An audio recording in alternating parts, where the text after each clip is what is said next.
tafaraka indray isika menakavy atao anatin'ny fandarana miara-manonja amin'ity fotoana ity ary dia faly miarabantsika mianakavy na ny eto Madagasikara ny any ny ampitan-dranomasina ihany koa araka ny fomba fanaontsika moa zany arahaba zany dia arahaba tsy akanavaka arahaba ho atsika rehetra mitsy tsy ataontsika arahaba eny amoron-dalana satria reny mora-poan'ny rivotra fa ataontsika arahaba manjaka miadana samy mahazo ny ambany lanitra sy ny lafy valo izay no hoe tompolasy tompo vavy fa hiditra amin'ny antsipiriany amin'ny fandarana miara-manonja isika miainga eto amin'ny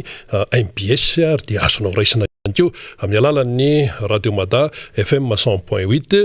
azonao arahana ihany koa amin'ny tambazotra tserasera isatsokajiny izany ianareo manaraka ny fandarana ny eto amin'ny plateau kosa dia manolotra ny famakafakana sy ny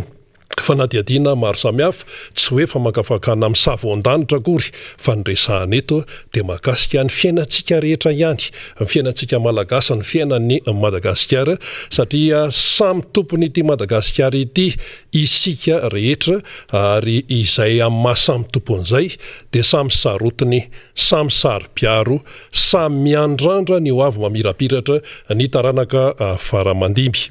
Raha ny datin'ny anio no jerena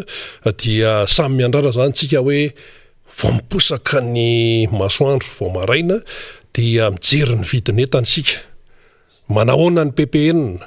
manahoana ny vidy menaka nanahoana ny sarbo nanahoana ny siramamy nanahoana ny zavatra ilaina amin'ny fiainana andavanandro aloha mborany hoe mba tsy tenenana zavatra fa akoatran'izay dia samy nahita aloha fa raha ny tetỳ akaikinay aloha vao maraina teo tetỳ Anosy-Patrana io ny tiana tenenana charbon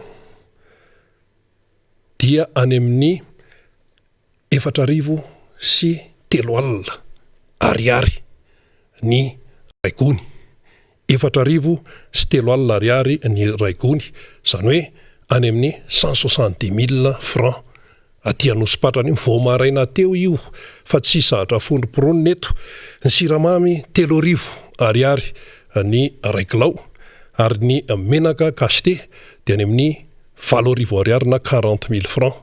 ny amin'le tavoahangy le kasté reny zany izay no zava-misy anjarantsika no mijery zany hoe ahoana sy ahoana ny fandehany ity raha ity misy ny fanazavana maro samihafa ao milaza hoe sika malagasy io ane mifampihinana eto misy mifanararotana sy ny sisa marina zany fa eo ihany koa ny amin'ny raha jerena amin'ny ankapobeny ny tsy fetezana mihitsy ny resaka fitantanana eto amin'ny firenena vidim-piainana mbola lafiny anankiray fotsiny iny fa eo ny tsy fandriam-pahalemana eo ny fahasahiranana amin'ny ara-tsosialy misy ny matahotra hôpitaly ny olona tsy mety miditra antsony satria vola foana rehefa tsy manam-bola dia maty ary nisy mihitsy ny dokotera anankiray izay nitomany nanoloana n'ilay marary satria tokony ho afitra le olona saingy noho ny tsy fananana dia tsy afaka nampiatra an'ilay nosoratany dokotera hoe ianao mila manao an'izao mila manao analizy mila manao ny fanadiadiana maro isan-karazany momba ny tenanao mila mividy an'ireto fanafody reto tsy nisy zay dia nojerem-potsiny ary dia izany le antsoina hoe fahafatesana akolaka noho ny fahantrana izay no hoe tompolasy tompo vavy fa mbola hidirana lalindalina eo ihany moa ireny resaka loha hevitra hoe vidim-piainana sy ny sisa ireny fa manambahiny sika eto amin'ny miara-manonja tsy izany fa hianjara Rakotoniasy izy dia olo-pirenena ary amin'ny maha olo-pirenena azy dia manan-javatra ho tenenina izy satria ny miara-manonja izay arahantsika dia misokatra amin'ny sika menakavy zany fa tsy hoe konokononina ato izy ity satria araka ny tenenindreo tsy misy resaka konokononina eto izy dia avy any amin'ny faritry Tsoromandidy zany hoe any Bonglava iny zany faly miarabanao anjara miaraba Rina Rabe Mananjara miaraba ny mpanaraka ny ty fandarana zay tiatsika sy tena ankafizitsika manana ny toerany ao-potsika ty mamela ianao mba iaraba manokana ny mponiny Bonglava zay manaraka atsika amin'izao fotoana zao kopakopa-tanana ho anareo rehetrarehetra ombako manana ny firaritsoa rehetra efa natao ny Rina Rabe Mananjara teo eny ary zay no ela fa iresakisika ny faritry Bonglava faritry Bonglava dia manana ny mampiavaka azy mafana ny andro resaka mafana ihany koa ny toetra rao amin'ny lafiny isan-karazany vidim-piainana aloha ahoana ny fisehoany raha ny eo Bonglava manokana zany hoe anankiray amin'ny faritra eto Madagasikara i Bonglava dia tsoromandidy zany mazava loatra raha tany izahay fotoana vitsivitsy ny zavatra hitanay aloha dia matahotra ny olona amin'ny fiainana andavanandro raha izay feno gargote ny sisina arabe inona ny dikan'izany mahantra ve le olona sa ahoana zay indrindra Rina Rabe Mananjara Bonglava ny resaka malalaka be zay faritra Ray Manontolo manana ny maizy azy ary teo amin'ny 20 taona teo zay nipetrahako tao Tsirony Mandidy any tetezako ny faritra Bonglava fa misy marjefy vitsivitsy misy andisy vitsivitsy ahitana hoe lasa miamantra ny faritra Bonglava ohatra fotsiny zany zao eo zay niresahanao zay eo atapo-tanàna Tsirony Mandidy renivohitra lasa be dia be ny mpivarotra hany masaka ho an'ny mpahay toe-karena moa za tsy mpahay toe-karena fa mahalala kosa sika hoe indice de pauvreté zany lasa mpivarotra avy amin'ny tombony isan'ny mpivarotra dia miamantra zay ilay tanàna miamantra zay ilay faritra dia mivarotra ary ny olona amin'ilay mivarotra tsy mifamelona fa mivarotra zavatra mitovy mifamono dia zay zao sy ohatra anankiray ny tenanao teo hoe lasa mpanao gargote daholo eran'ny lalana eraky ny moron-dalana rehetra ankoatran'izay Tsirony Mandidy hatramin'izay tsy nisy mpangataka zany tsisy an'iren'ilay mendiant reny fa zao feno ny tanàna ny Tsirony Mandidy feno taloha koa Tsirony Mandidy raha malaza hoe asan-dahalo dia tena dahalo tokoa no nisy mangala tromby mifandraika kely mifangaro kely amina resaka fomban-drazana manko izy io mety azo zavaina kely any zay rehefa avy eo fa taloha zany na mibanabany eo azy ny tranonao mandritra ny tontolony andro tsisy miditra zany io fa ny omby ihany tsy aritra ireo fa amin'izao fotoana zao na dia mihidy varavaram-by aza ny tranonao dia efa misy manafika misy mangalatra manao alabotry mangalatra télé mangalatra lecteur mangalatra vilany mitaingina misy sakafo zany indisy daholo ahitana hoe tena miasa hira ny faritra Bonglava ankoatran'izay mikaikaiky any ambanivohitra miakabaro moa teo voatsy ela mbola anatin'ny mahitany raha teo tsika hoe vary akotry 1 kilao amidy eo amin'ny 200 ao siramamy fefa kilao no azony dia mikaikaiky koa zany ny any ambanivohitra tsy ny tapo-tanàna ihany tena miasarotra ny fiainana ary lasa tsisy vidiny intsony ilay vokatra dia zany rehetrarehetra zany ana marina hoe tena sahirana fa tsy mitovy any hatramin'izay intsony ny mponina any Bonglava resaka charbon ianao teo fa ny tapo-tanàna zany zao 9 ny gony 9 nefa taloha izy 2 teo loloha teo 5 9 izy zao ary za mahita hoe tsy nampiakatra ambony be le mpivarotra fa nyregleny ny gony tsy tena hoe gony manara-penitra ay zany le gonina enany somary namboarina ny gony mba tsy hiakatra be le vidiny zany rehetra zany manamarika fa tena enjana ny zava-misy ara-toe-karena ia enjana ny zava-misy ara-toe-karena ho an'ny faritry Bonglava ao anatin'izay rehetrarehetra zay dia tsy maintsy miaina ny olona nefa na inona fisehoany ahoana le toe-tenan'le olona resaka fahasalamana io ahoana ny fomba hoe afaka miasa ihany ve izy na eo ara ny insécurité sy ny sisa mifandraika manko zay vidim-piainana sy fahasalamana zay resantsika le fahasalamana rehefa avy eo ary fa miezaka ihany le olona mitraka na dia eo azy fahasarotam-piainana zay vao omaly nomaly zao mahita ankizy kely tokony mba hoe hiala sasatra no vakansa tsy manana no enti-manana le ray aman-dreny dia milolo harona kely misy vary eo amin'ny 9 kapoaka 7 kapoaka eo ividy vary ve izy zany hoe efa le hoanina ao an-trano zany zao no manomboka amidy da nefa dahoana moa fa tsy maintsy miaina tsy maintsy mitraka vao malinomaly koa mahita hoe asa ty aminareo misy le kitay menaka reny le fampirehetana fampirehetana charbon dia mividy eo amin'le raha matoa ariary zato ny fehany kely dia efa maninona no lafo be fehany kely anankiroa ay izy maka fehany 200 eto amin'ny ilany dia amidy dia tetehany anankitelo dia amidiny 300 zany hery ary zato anankitelo lasa ohatra zany zany fiainan'le malagasy ny vahaolana mivantana miatraika am'le vahoaka tsy fantatro loha taorinan'izay 3 andro taorinangabara filoperenana zay mba manatena koa bongilava zany androany fa hidina ny vidim-piainana fa raha miresaka hoe manao hoe ny toetenan'le olona reraka le olona ary lasa tsy toinina le olona fa krina kizitina vokatr'ilay fahasarotan'le fiainana ary tratra le tsy fahasalamana ny resahanao teo tsy tena hoe alohan'le olona maty any an-trano fa tena tsisy tsony mety manana makany amin'ny hôpitaly mpanjakana ny privé moa zany tsy resahana tsony dokotera privé tsy miankina fa na amin'ny hôpitaly mpanjakana koa dia mandiso fanantenanan'le olona noho ny tsy fahalalana satria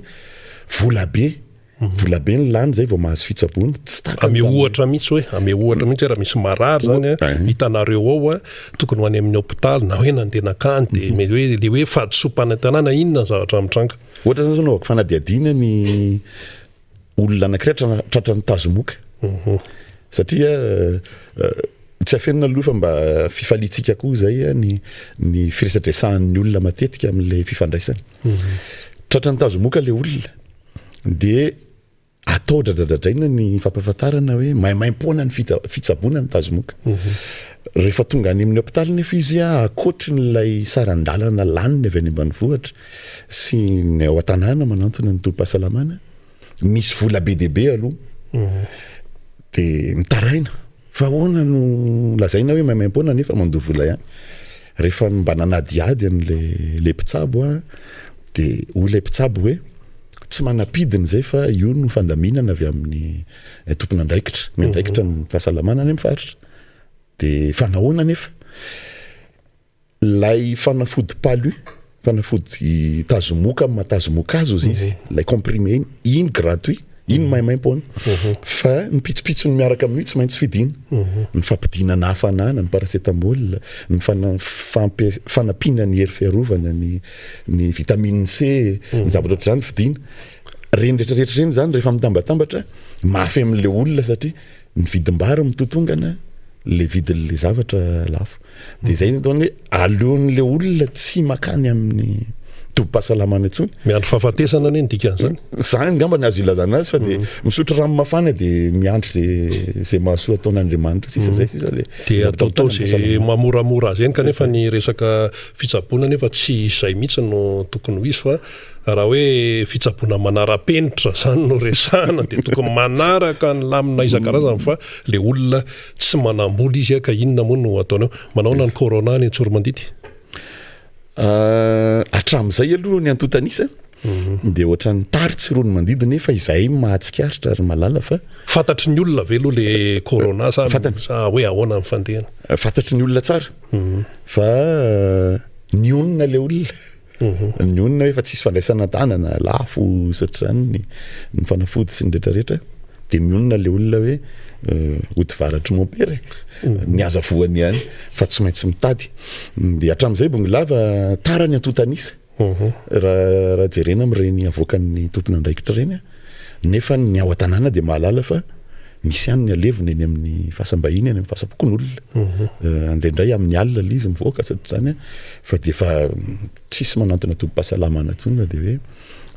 akinina amin'Andriamanitra ny fiainana dia samy miaro tena samy miaro tena satria ao anatin'izay rehetraizay moa zany le fantrana tena hoe miatratra any amin'ny taolana mihitsy raha ny jerena tonga dia mahitsy zany le toetra raha fa somary verenantsika kely ny tena hoe mampalaza ny bongilava amin'ity resaka insécurité ty taloha izy ianao hoe ny omby no nalaza zany nangalarina fa zao efa zavatra hafa mihitsy no miseho ao mba tantarao kely hoe raha miresaka omby sy ny alatrombotsika dia mifaningotra amina kolotsaina izy io ao bongilava moa mampiavaka azy misy foko maromaro ny foko rehetra ny 12 ary mety efa mihoatra ny 12 azy ny poninao dia misy foko ray roa telo manana kolotsaina manao an'io alatromby io kilalao mahakolotsaina azy moa zany hoe tsy lehilahy tsy mahazo vady tsy eken'ny fiarahamonina raha tsy mangalatromby fa io zany lasa notrandrahany reto manam-pahaizana amin'ny fanaovana ny business maloto dia lasa io miteraka alatromby avolenta zay le izy satria ohatra zao rina raha be mananjara nisy fotoana mandeha manivohatra manao combinaison reny le combinaison reny de ozy le tompony ombeny mikitsany tia kozy tia combinaison anao ty fa mangala anao omby raha eo de atao ty ho anay iny de ao ary roa alaina ozy zany hoe le omby zany amin-jareo le valeur ny any ampiaingana any tsy tena olana fa combinaison reny de mahazo omby roa raha izay takalo zay fa nefa io aty ambony aty tena vola be miodikodina ao anatin'le izy ary zay mampirongatra lay alatromby saingy aty orina tsy toy lay dahalo tany alotsony lay dahalo am'izao fa alatromby miaro famonoana miaro fandrobana miaro fanolanana lasa mifangaro abibina zany le izy de zay le lasa mahazava-dozany le mitrangany abongy lava am'izao ary indraindray aza na tsisy omby aza de zavatra tsy misy dika ny vola kely raetsy roetsy zany no androbana olona anafiana olona anankiray tsy mpitranga teo Antsirony Mandidy zany fa eo atapy-tanàna Antsirony Mandidy zao vao tsy ela taxi brosy manao ramassage amin'ny alina eo atapy-tanàna andeha aka tia Tanarivo tia Tanarivo zany de manao ramassage le eny an-trano reny fa nitafiany zareo de olona enda miaraka mipasy manafika de aiza daholo ny telefona aiza daholo ny vola zazakely moa nataonao tasy ty firinay ty raha tsy manomena reo ohatratra zany le zavatra mitranga vao tsy ela koa reo tapy-tanàna Antsirony Mandidy mpivarotra anankiray mpandraraha tsotra amin'ny enina sasany arivo eo amin'ny enina sy fefany arivo tonga de misy telo lavy any de miaraka mibasy de tonga de mitifitra azy eo amin'ny caisse pa de aiza ny vola so ihany moa tsy maty lay raim-pianakaviana fa somary niorirana de avotra ihany tonga ny fokon'olona rehefa tsy nahazo teo izy lasa nitsoka ry zala fa zay nandalovany tany na épicerie kely nda mpivarotra mofo amoron-dalana kely nahita faisana daholo ohatra zany le zavatra mitranga eo atapy-tanàna ny Antsirony Mandidy nefa eo atapy-tanàna misy commissariat de police eo ny direction régionale ny sécurité publique ka zay indrindra mantso hoe ahoana zany eo atapy-tanàna nefa misy ny eo ny brigade ny gendarmerie sy ny rehetrarehetra eo ny compagnie gendarmerie eo ny groupement gendarmerie tsy lavitra Antsirony Mandidy fa 20 kilomètre fotsiny le BIA base interarme misy 300 lany misatroka mena misatroka maitso zany eo atapy-tanàna Antsirony Mandidy daholo zany force rehetrarehetra fa magaga zany le zavatra mitranga de tsy mampametra-panontaniana hoe inona marina ny tena ho fanantenan'le vahoaka amin'ny tsy fandriampahalemana manjo azy ty satria misy fiatraikany ara-ekonomika sy any amin'ny famokarana foana tsinona le misy tranga anankiray vao aingana kely malaza be le tao Ambararata be mba tantarao kely hoe Ambararata be tsy Ambararata be rery fa maromaro aloha Ambararata be aloha na le antsika ohatra tapabolana ao anatin'ny tapabolana fanafiana intelo misesy ary fanafiana mahery vaika miaraka mibasy Kalaknikov izako mifanafiana zany de misy basy foana basy iny anaovanjareo intimidation an'le olona ampiamotra an'le olona ifamonjy voalohany zao tamin'ny tapabolana rotokom-bolana lasa raim-pianakaviana anankiray no nivonondry zareo nangalany omby sy vola 4 tapitrisa teo avy mivarotra omby io zany de amonjy famadian-drazana any Betsileo de fatatra zalahy de tafiany tao ary tsy vitany nalainy fotsiny le vola tsy vitany nalainy ny omby tao ambala ny ambiny fa nivonoany lay raim-pianakaviana herinandro taoriana io fanafiana tokantrano anankiray indray ma tsy nisy anina anara-trano fotsiny herinandro taorianan'io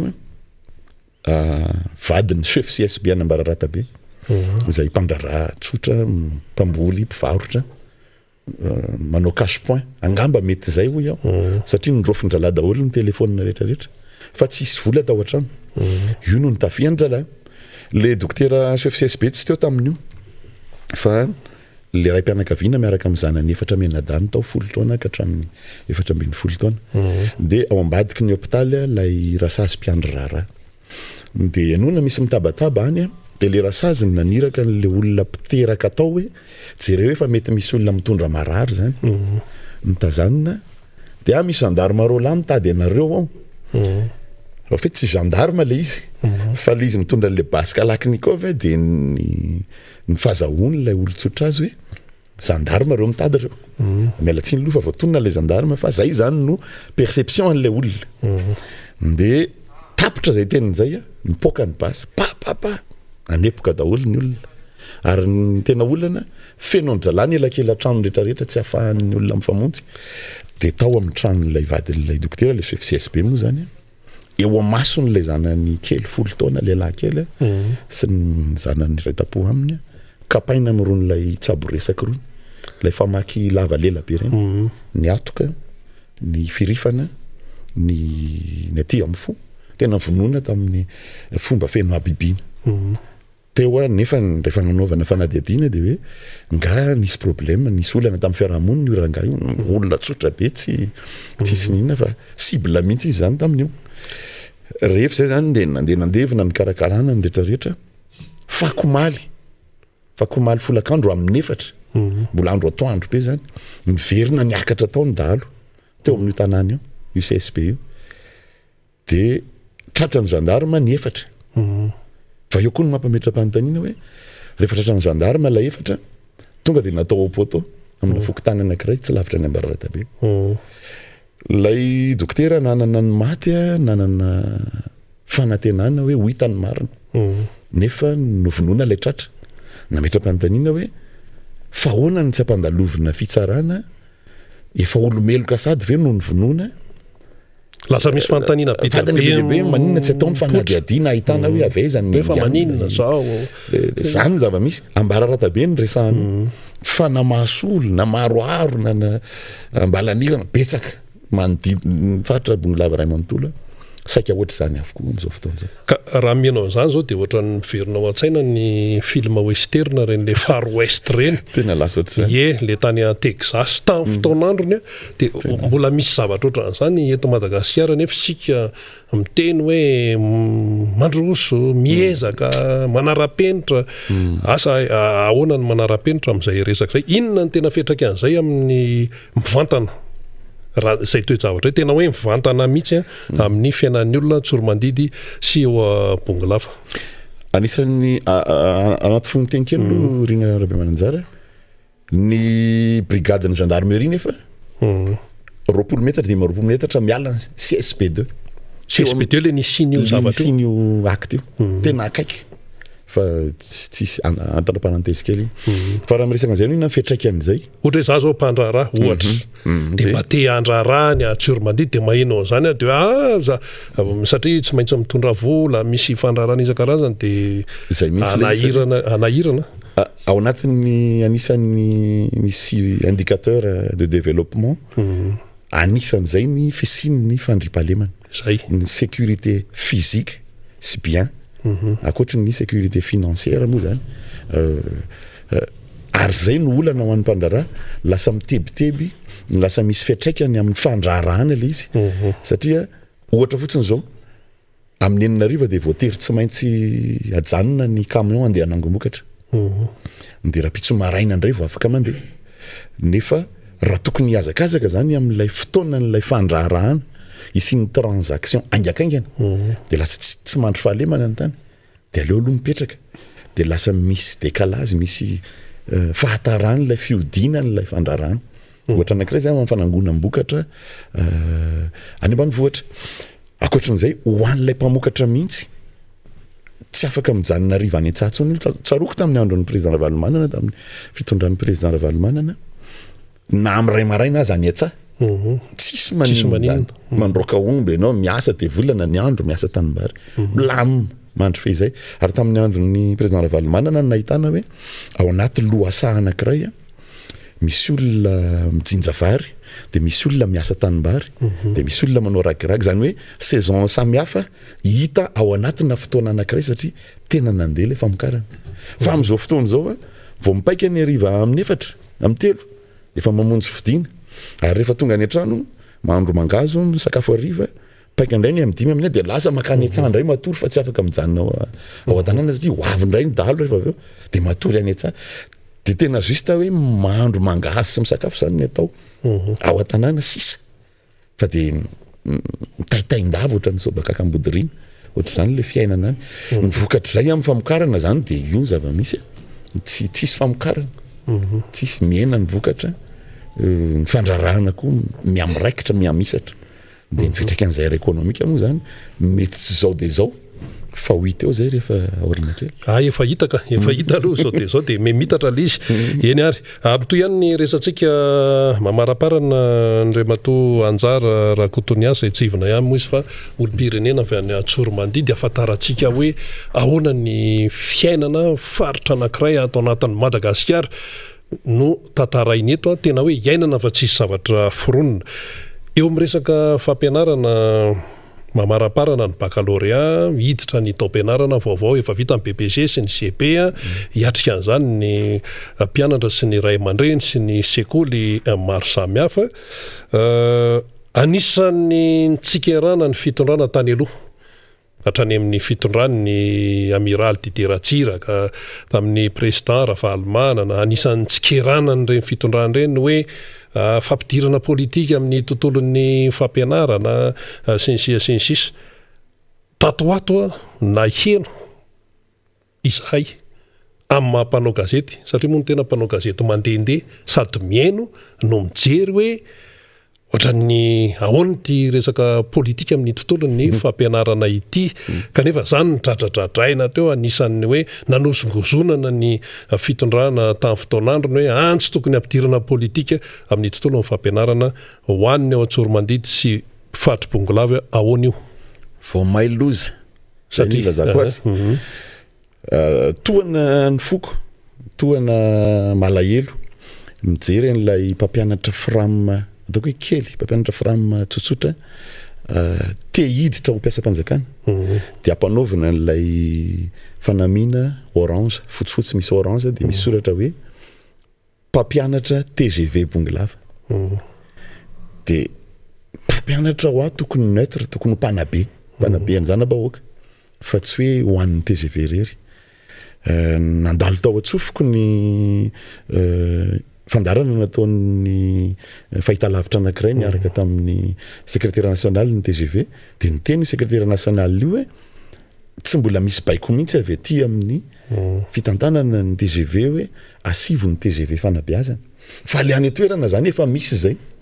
de ny olana zany lasa mizara mihitsy ny fanabeazana misy ny mpanabe TGV de misy ny mpanabe tsy TGV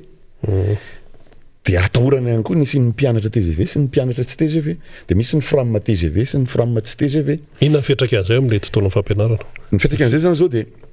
akoatran'izay ofisarahany zay de eo ihany koa lay faniliana satria fitaraina nahazo le izy tamin'ilay mpampianatra fram te hiditra ho mpiasam-panjakana hoe efa natao fa arakaraky ny fahaelana teo amin'ny toeram-piasana ancienneté no andraisana ho mpiasam-panjakana fa tsy tafiditra mihitsy izahay raha tsy miditra membre TGV ary tiandena olana satria misy fijona vavolombelona mbola avoakatsika amin'ny fotoana manaraka fitandrovana an'ilay mpitsoro vavolombelona ihany koa moa de hoe tiandena olana tsy maintsy mandoa 10 metsy ariary amina tompona andraikitra anankiray zay vao tafiditra mpampianatra mpiasam-panjakana ohatrinona tsara 10 metsy ariary de io zay tenen'le olona io avy eo akerana varatra io olona io de ny anankiray avy eo de volana kadinondry sakay akoatrin'indreo mbola tsy samy teny moa zany ho resahako ny fahasahina amin'ny teny de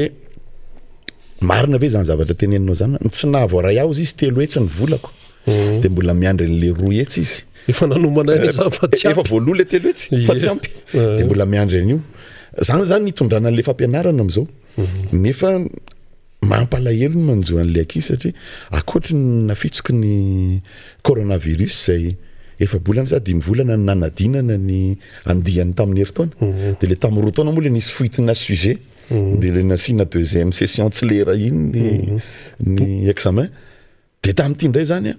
zany tsy mahavita programme noho ny corona de nefa ny rehetra variana amin'izany politisation ny fampianarana zany mampalahelo izy tsaroko tamin'ny andron'ny Flora Valomanana nefa tsy politisation izy fa facilitation satria tamin'ireny mandeha ny subvention mandeha ny fampitaovana ary tena miodina miaina ny mpampianatra misy ankizy mbola mahatahiry any ny tablier petit carreau maitsomaitso reny mahatahiry ny kitapo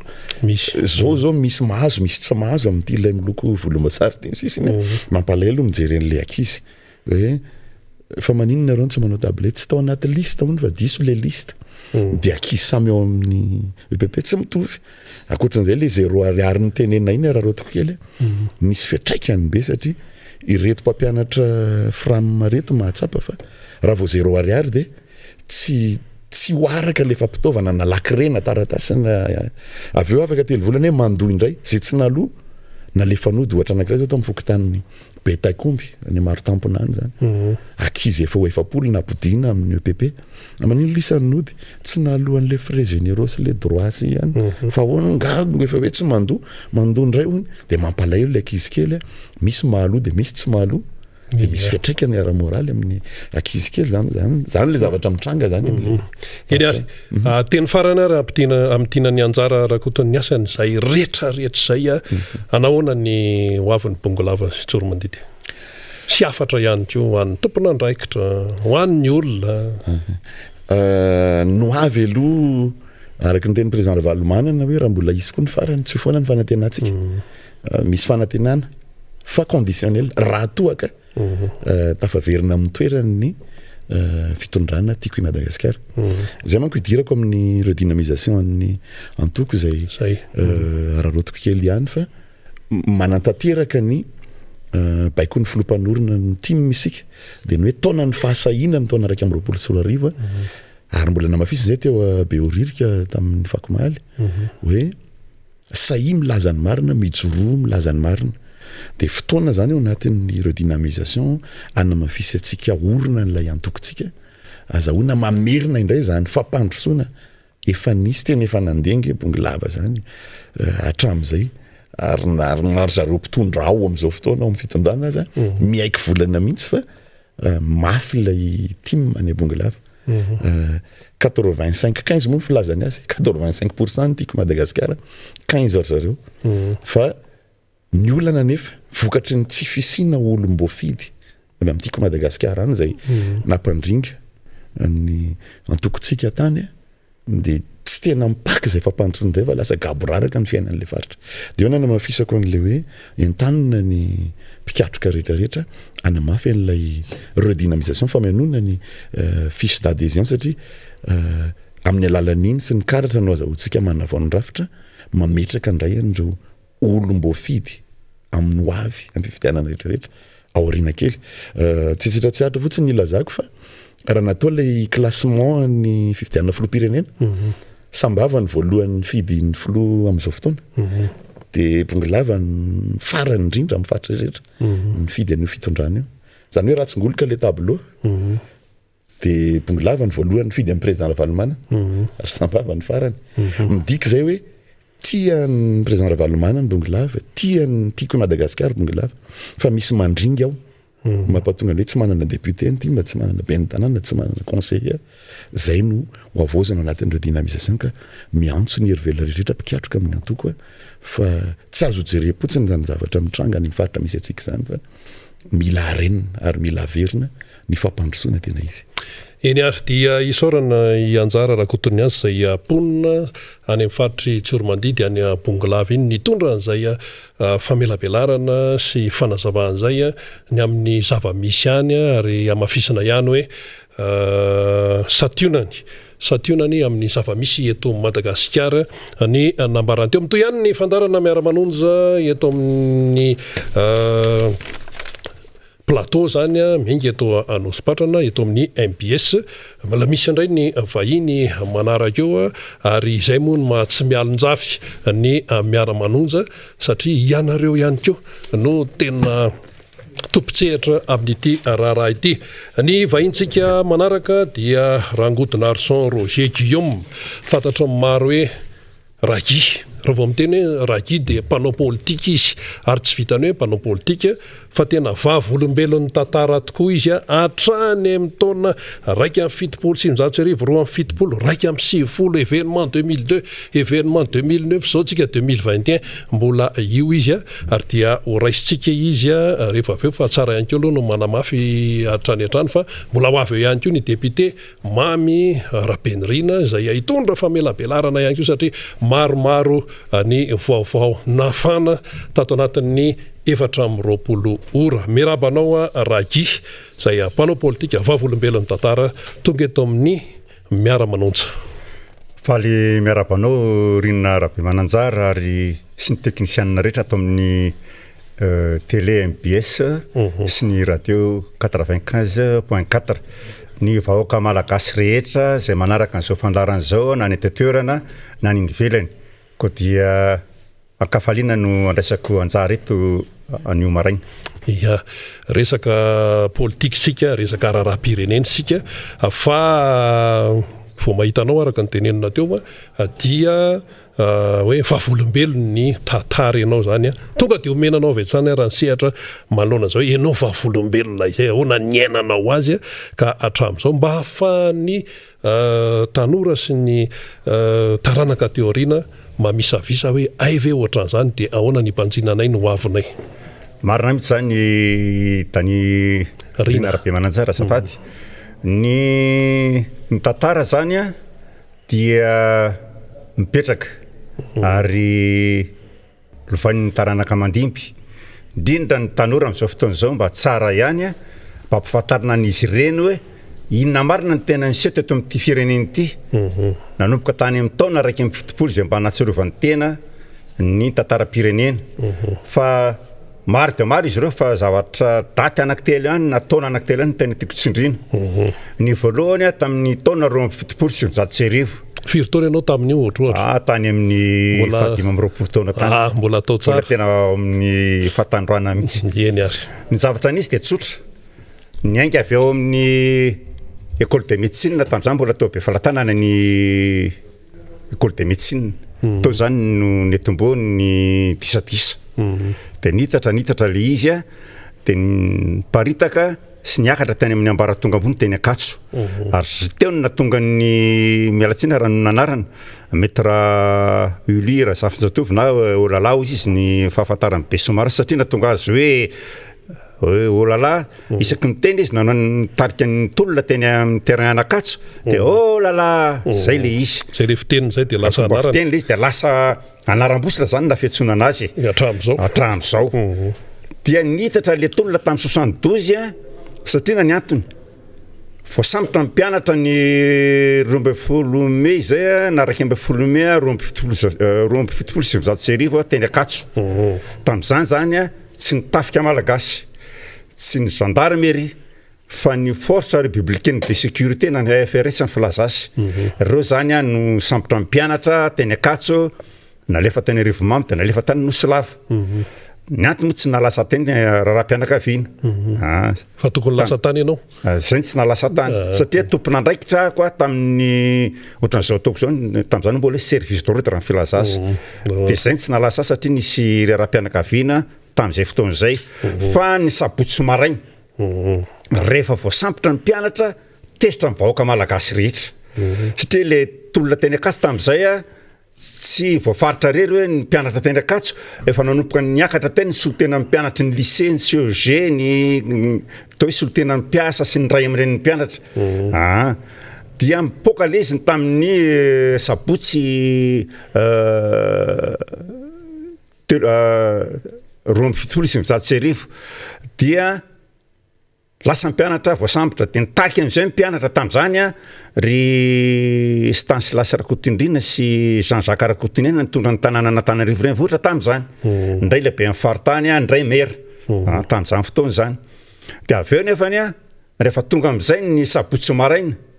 ny 12 Mey dia tezitra ny vahoaka dia nanomboka nidina an-dalambe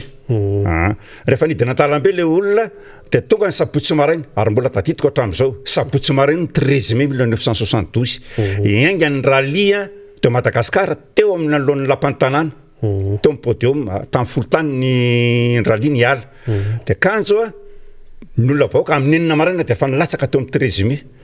tao anatin'ny olona lapan'ny tanàna hoe zay ny namahy ny lapan'ny tanàna tamin'izany fotoana zany satria tao ny FRS ny tifotra akoatra ny fanenjehana eran'ny tanàna Antananarivo zay ny daty anankiray ka tiako ampatsahivina amin'ny mpianatra zany indrindra ny tanora amin'izao fotoana izao zany natonga ny 13 Mey 1972 io dinganiko amin'izay ny tantara tonga ny 72 dia niongana fitondran'ny Philibert Tsirana ny PSD zany dia nandray ny fahefana ny tolorany Andriamatoa Philibert Tsiranana ny fahefana ny général Gabriel Ramanatsoa dia nitsangana ny gouvernemanta ataontsika hoe tetezamita rehefa nitsangana ny gouvernemanta tetezamita tetona izy ny teo dia tsy fatra zay zavatra fandehandehany tao dia tonga ny 1975 na 5 dia namendra-pialana ny général Gabriel Ramanatsoa dia name fahefana naloatra ny fahefana teny apahabe tamin'ny tompokolahy colonel Richard Ratsimandrava zay manamboninahitra ny gendarmerie voalohany indrindrany dia izy nandray ny fahefana teny apahabe dia zao ny teneny général Ramanatsoa atolotra ao ny fahefana dia hoy izy colonel Richard Ratsimandrava miala tsiny efa samy nodomandry daholo manamboninahitra fa tsy maintsy zay ny tantara dia tsy maintsy manona ny anarany amboninahitra sy ampanajana tsy ambodidy amon général ray zay faharoa mizatra tiako tenenina kely manokana mihitsy momba ny colonel Richard Ratsimandrava nandritra ny fitondran'ny général Ramanatsoa izy dia izy misy ny atitany dia zay natonga azy hoe misy ny ala olana satria nandeha izy nitety ny faritra enina province mbola filazana azy tamin'izany namany olana rehetrarehetra dia nanangany zany hoe voatoeka zany izy na voamerany teko arena izay ny ala avy any amin'ny fokon'olona ary ny azy tena hoe fanjakana miala amin'ny fokon'olona avy any amin'ny fototra mihitsy moa ny zavatra nitranga ny 7 febroary 5 la nisy namoa teny Ambohijatovo ny filompanjakana tamin'izany 11 febroary colonel Richard Ratsimandrava 11 febroary 11 febroary azafady dia zay no fandehan'le tantara zany fa dinganiko indray ny tantara zany nanomboka indray zany ny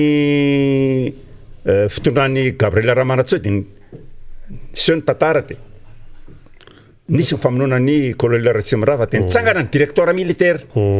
zay nitaria ny général Gilles André Mahaso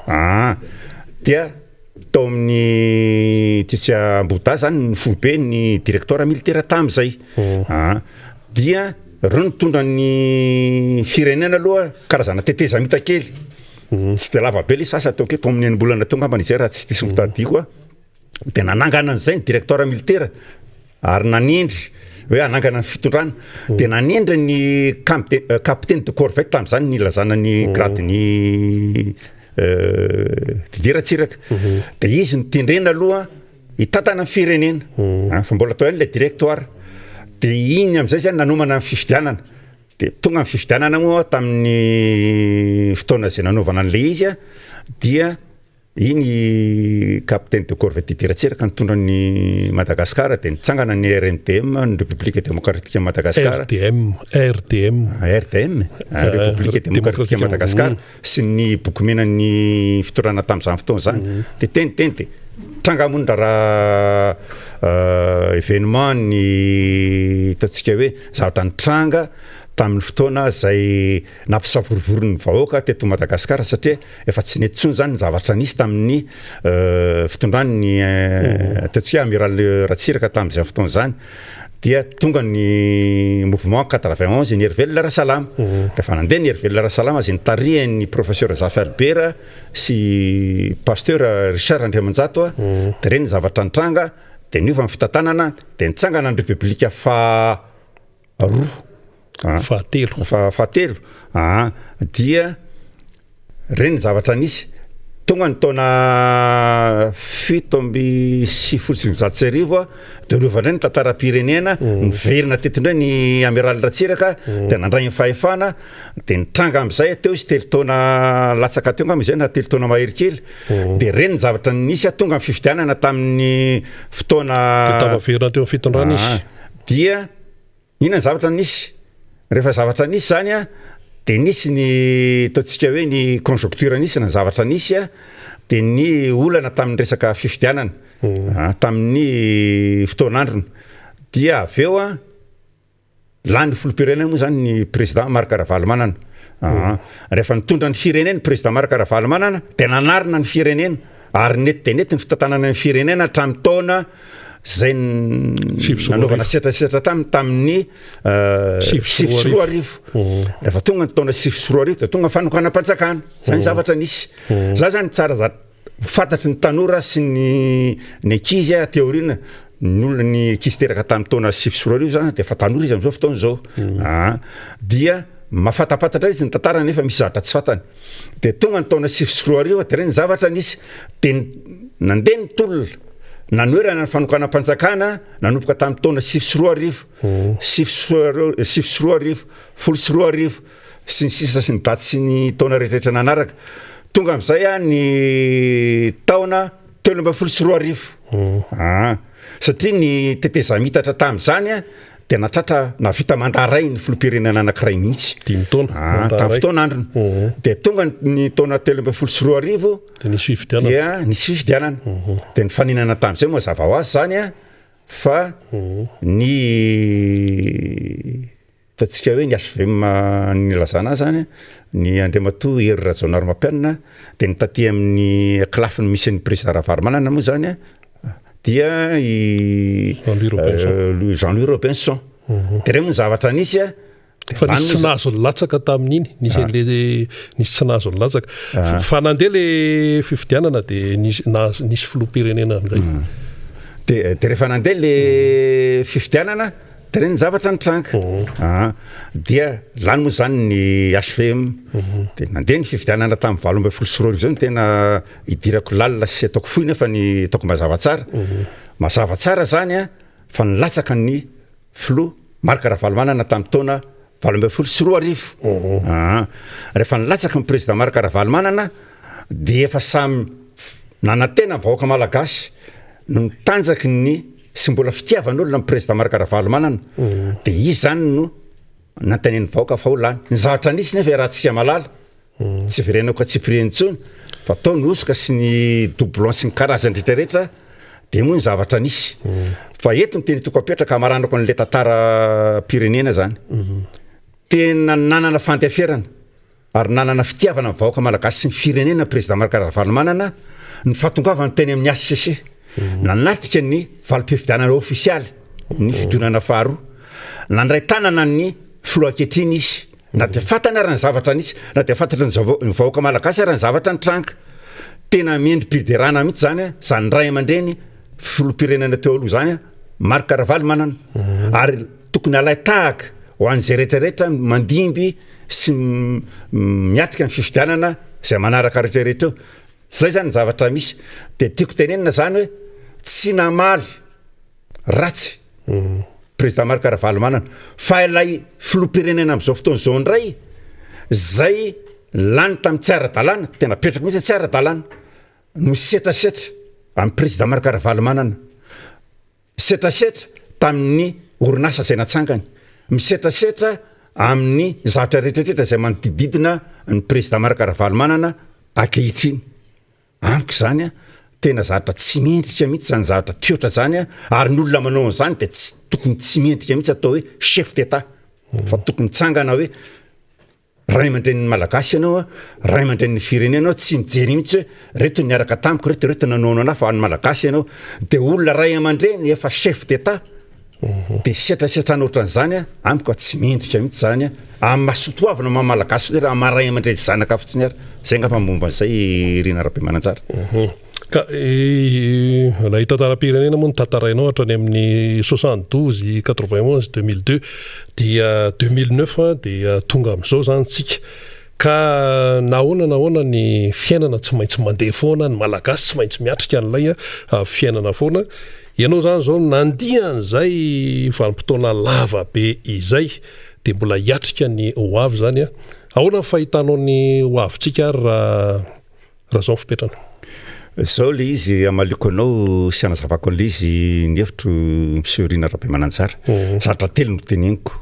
ny politika de ny économia de ny sosialy économique de sosialy ireo zany tsy maintsy ainy ny olona anankiray hitondra firenena fa raha vao tsy manana an'izay etika zay tsy manana an'izay capacité zay tsy capable am'izay ny olona anankiray hitondra firenena de zao ny zavatra nitranga zao iainantsika zao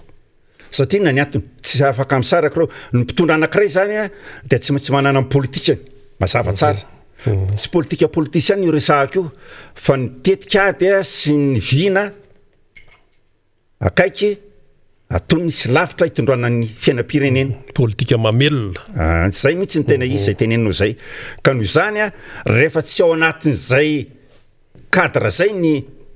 oentina hitondrana ny firenena dia io zavatra nitranga tsy voaja voalohany indrindra aloha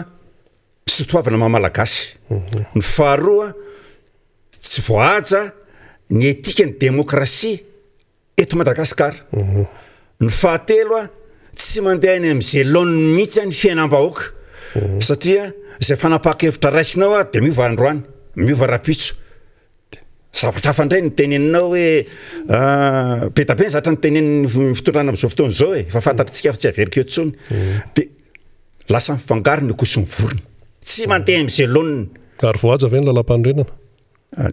ny fanazavako an'izay a dia tsotra hoe ny firenena zany a dia tsy misaraka mihitsy amin'ny fiainam-bahoaka ny fiainam-pirenena sy ny fiainam-bahoaka dia tsy misaraka zatra tsy neniko tsotra fotsiny marina fa te zany io dia zatra tena eran'izao tontolo zao fa tsy eto amintsika rery ny firenena anankiray a sy ny vahoaka anankiray misahirana dia mitombo ny mpivarotra tsy ara-dalàna ataoko ny tsy ara-dalàna zany a dia mamonjy ny fiainany andavanandro manao vonjy davanandro ny fidiram-bolany mipivarotra ambony-dalana mipivarotra etsero mipivarotra tselika taratra ny fahantrano zany taratry ny fahantrano ka raha teny ny fitondrana amin'izao fotoana izao zany a ny hoe anovan'izay zavatra zay a dia tsy mantsy manova pakady izy nefa za manokana zaraka izy zany mijery an'ilay fiainam-pirenena sy ny fiainam-bahoaka efa totsika médecin après la mort mialatsiny raha mampiasa teny vahiny nanao inona zany ny fitondrana tsy afaka hanao inona intsony satria efa tena tafalatsaka lalina dia lalina ny fiainam-bahoaka ny fahasaranam-bahoaka fa raha tany amin'ny rotaona melo izy nefa nieritreritra hoe ahoana ny hitondrako nyity fireneny ity ahoana ny azahoako a mikajy ny fiainam-bahoaka tsy ho latsakany anaty lavaka ny fiainam-bahoaka sy ny fahasaranam-bahoaka dia fa tsy mety tsony le izy eny ary isaorana Andriamatoa Ragina Rangoody Narson Roger Guillaume mpanao politika sady vavolombelon'ny tantara nitondra tamintsika an'izay faneho-kevitra zay sady hoe nitondra ihany koa zany ny fanazavana namitana ny tany amin'ny 70 ka hatraty amin'ny 120 sy 20 satria maro ny tanora amin'izao fotoana izao koa mety tsy niaina n'izany vanim-potoana zany ary miaina ankehitriny dia tsy maintsy atao ny fampitahana sy ny hoe nahoana zany no avy ity Madagasikara ity isaorana ianao Ragy nitondra an'izay faneho-kevitra sy fanazavana zay teny farany ny teniko farany angamba dia ity misy eo ny RMDM zay tarihan'ny président Marc Ravalomanana izy ny filohan'io eto Madagasikara nanao inona aloha tsika nanao inona mpitondra fanjakana izy ny lehibe ny mpanohatra satria na ny antony izy no larana faharoa tamin'ny fifidianana ny filoham-pirenena farany teo ary voalaza ny lalam-pandrinana io raha izay faharoa misy ny satan'ny fehim-panohatra na ovana ohatra n'ina ra io ny zavatra misy ka za zany miantso ny vahoaka malagasy rehetrarehetra mihitsy tsakanavaka na pomba na tsy pomba amin'ny fitondrana na ty amin'ny toko-panohatra na tsy aty amin'ny toko-panohatra mba ahirato an'izay maso sokafo ny saina aza ny fo ny oentina mijery ny raharam-pirenena sy ny fiainanao manokana manomboka any amin'ny fiarahamonina ny tokantranonao ny firenena raha-manontolo fa tsy revo no avy ny taranakao fa tsy mandeha amin'izay laoniny ntsony ny fiainam-pirenena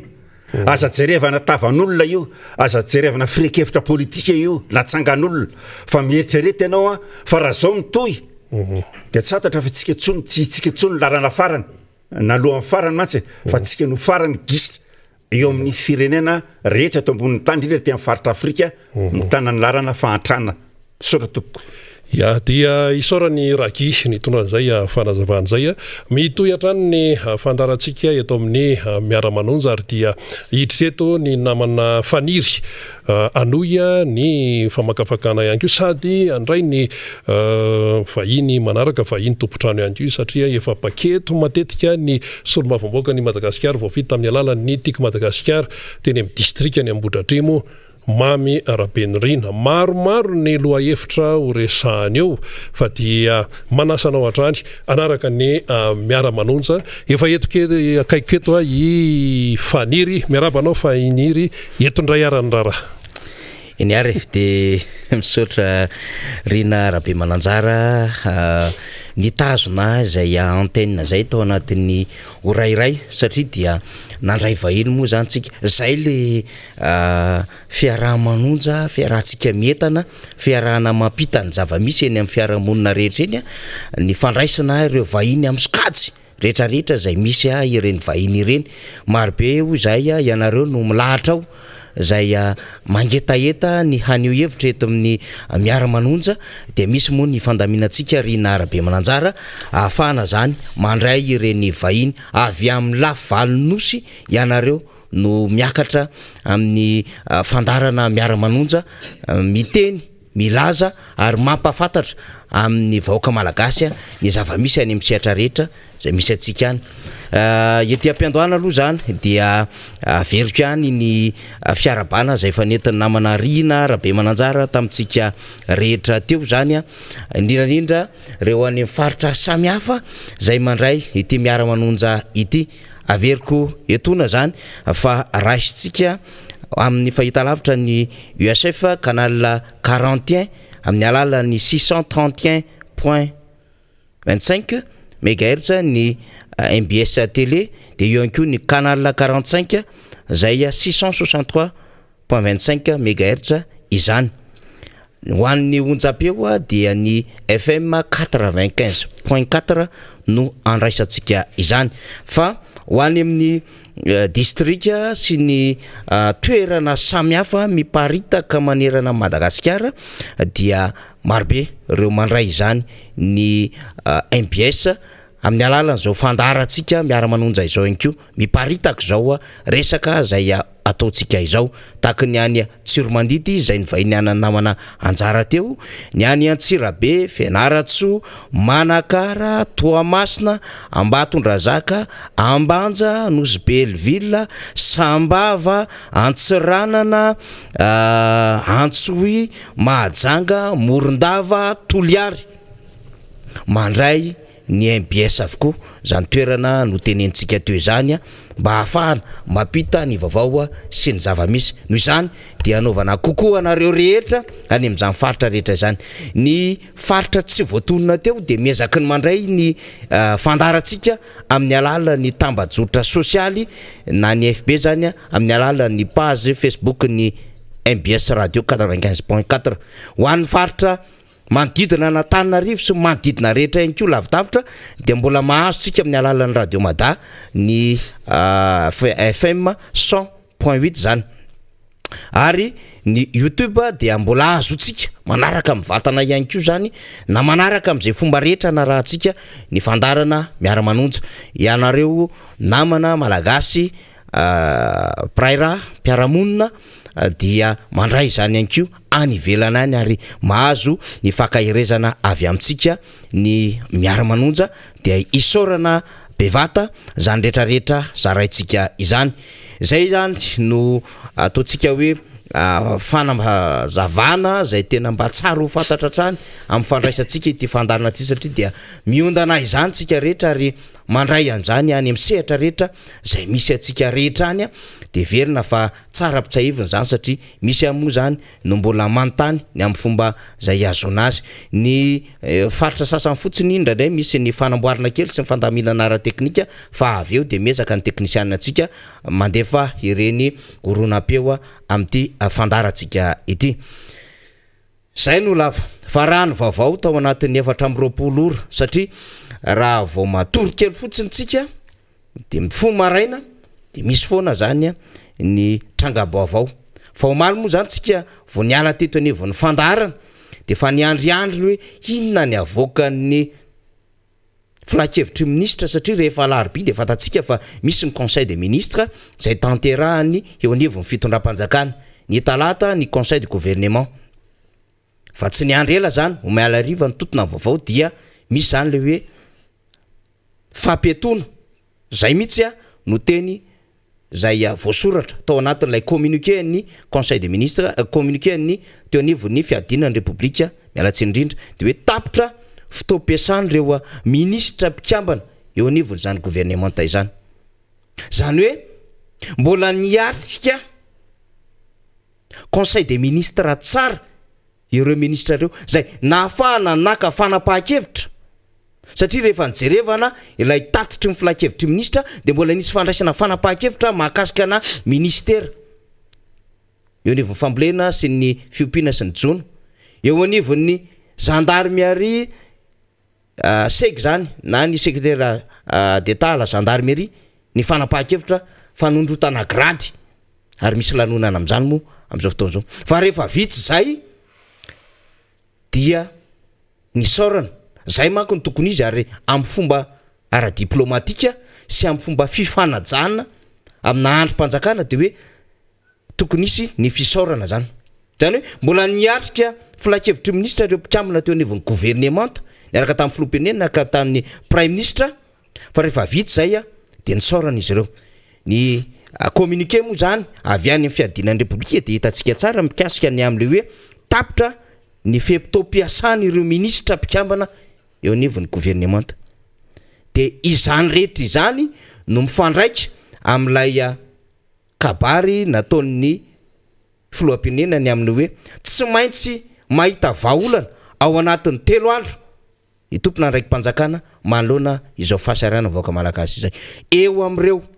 teboka roy ireo no aingan'ny fanadiaditsika iangan'ny famakafakatsika iangan'ny tarikevitsitsika manoloana ny raharam-pirenena ka miara-dalana amiko am'izao fotoana izao hitondra an'izany vaovao sy ny resaka rehetrarehetra zany ny solombavom-baoaka ny Madagasikara Mambo Rabelindrina sady kestora fahatelo ny anteny meram-pirenena zay voafidy moa izy teny Ambohitra Atrimo miarabanao monsieur le député. Miaraba Faniry Razafy Manatany miaraba antsika rehetra eto amin'ny studio ny MBS nosopatranay ihany koa am'izao maraina ny alakamisy izao. Miaraba ihany koa ny mpanaraka ny fandaharana rehetra na aiza misy azy ary ampifaliana tanteraka no iona eto androany andro vitsivitsy tsy nisy noho ny fifandaminana de zay ho tafahoana indray Faniry fa de araka voalazanao teo misy ihany ny zavatra azo resahana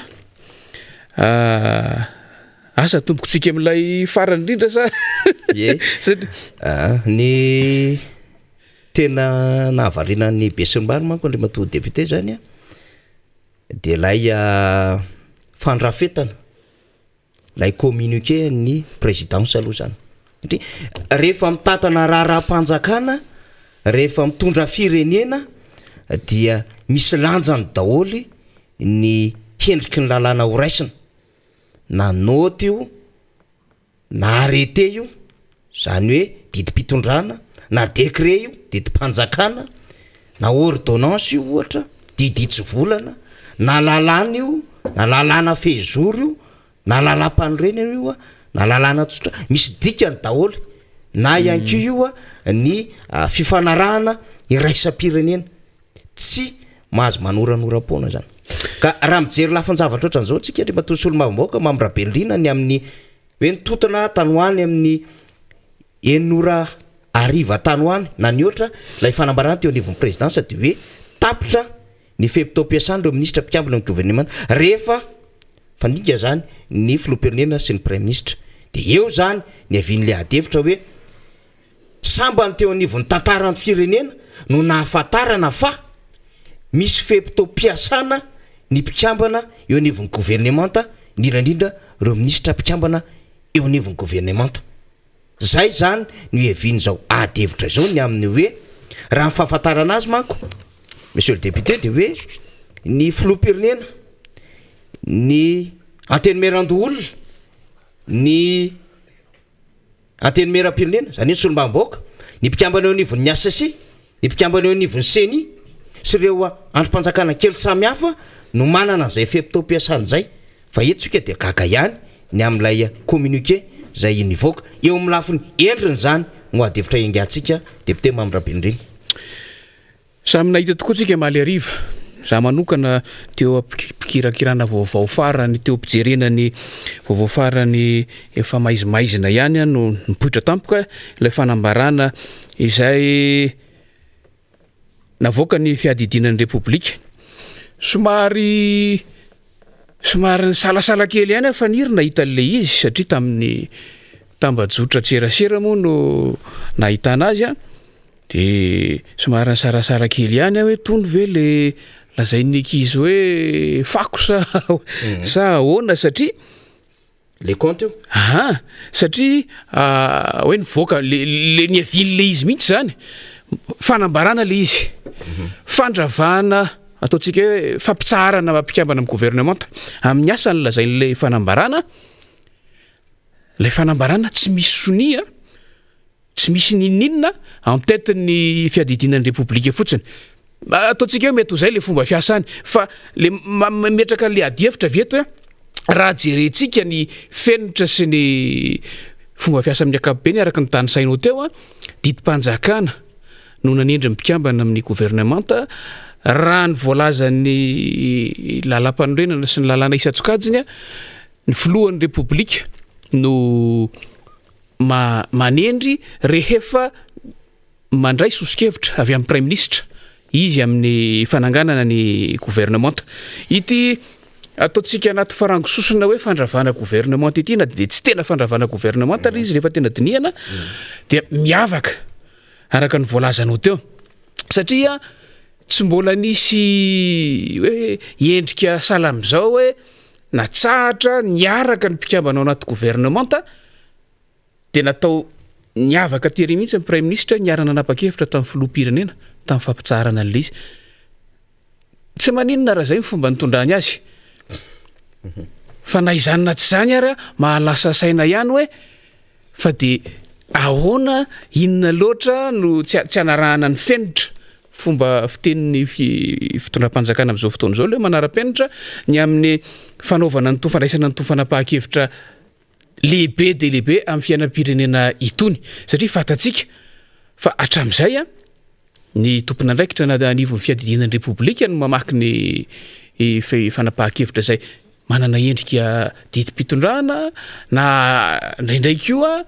kabarina filohan'ny filohan'ny Repoblika no manan-kery kokoa amina zavatra salam'izany raha ohatra ka tsy tena mbola manana endrika didy la izy zany hoe didy voasoratra sy voasonisa sisa fa ity dia fanambarana avy amin'ny fiadidinan'ny serasera eo anivon'ny fiadidinan'ny Repoblika no voaraitsika tsy maninona zany fa zava-misy zany zao ny ainatsika dia raha ny tena marina tsy misy mpikambana amin'ny gouvernement intsony na iray aza na sekretera-panjakana io na ministra tsy misy intsony miasa manao ny asa mampikambana amin'ny gouvernement azy nanomboka androany fa fampandehanan-drara akapobenina ilay atao hoe affaire courante no sisa atao mandra-patonga le fanendrena zay antena itsika fa anaraka ny fenitra sy ny fomba tokony ho izy ny fanatanterahana ny fanendrena azy na izany na tsy zany efa ela no ny andrasana an'io vaovao io faniry efa ela ny andrasana an'io satria fatatsika efa ambolana maro no efa ny adikevitra ny amin'izany hoe ohatrany tsy nisy tombanezaka ny gouvernement tamin'ity taona ity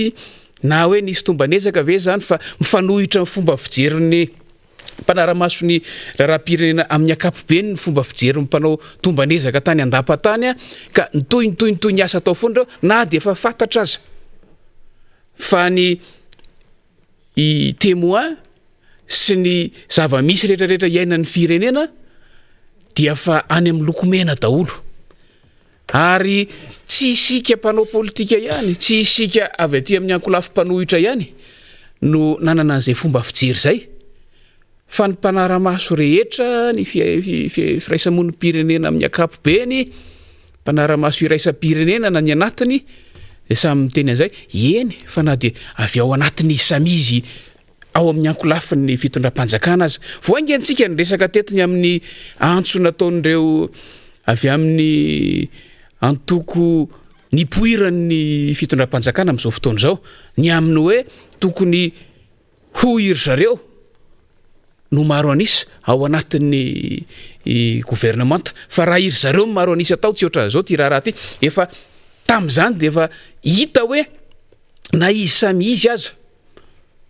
de efa samy nanana ny fomba fijeriny hoe efa tsy lasa tsony io efa mampita afatra manokana makany amin'ny filohan'ny repoblika zany ireny zavatra nitranga rehetrarehetra ireny eny hatramina filohan'androm-panjakana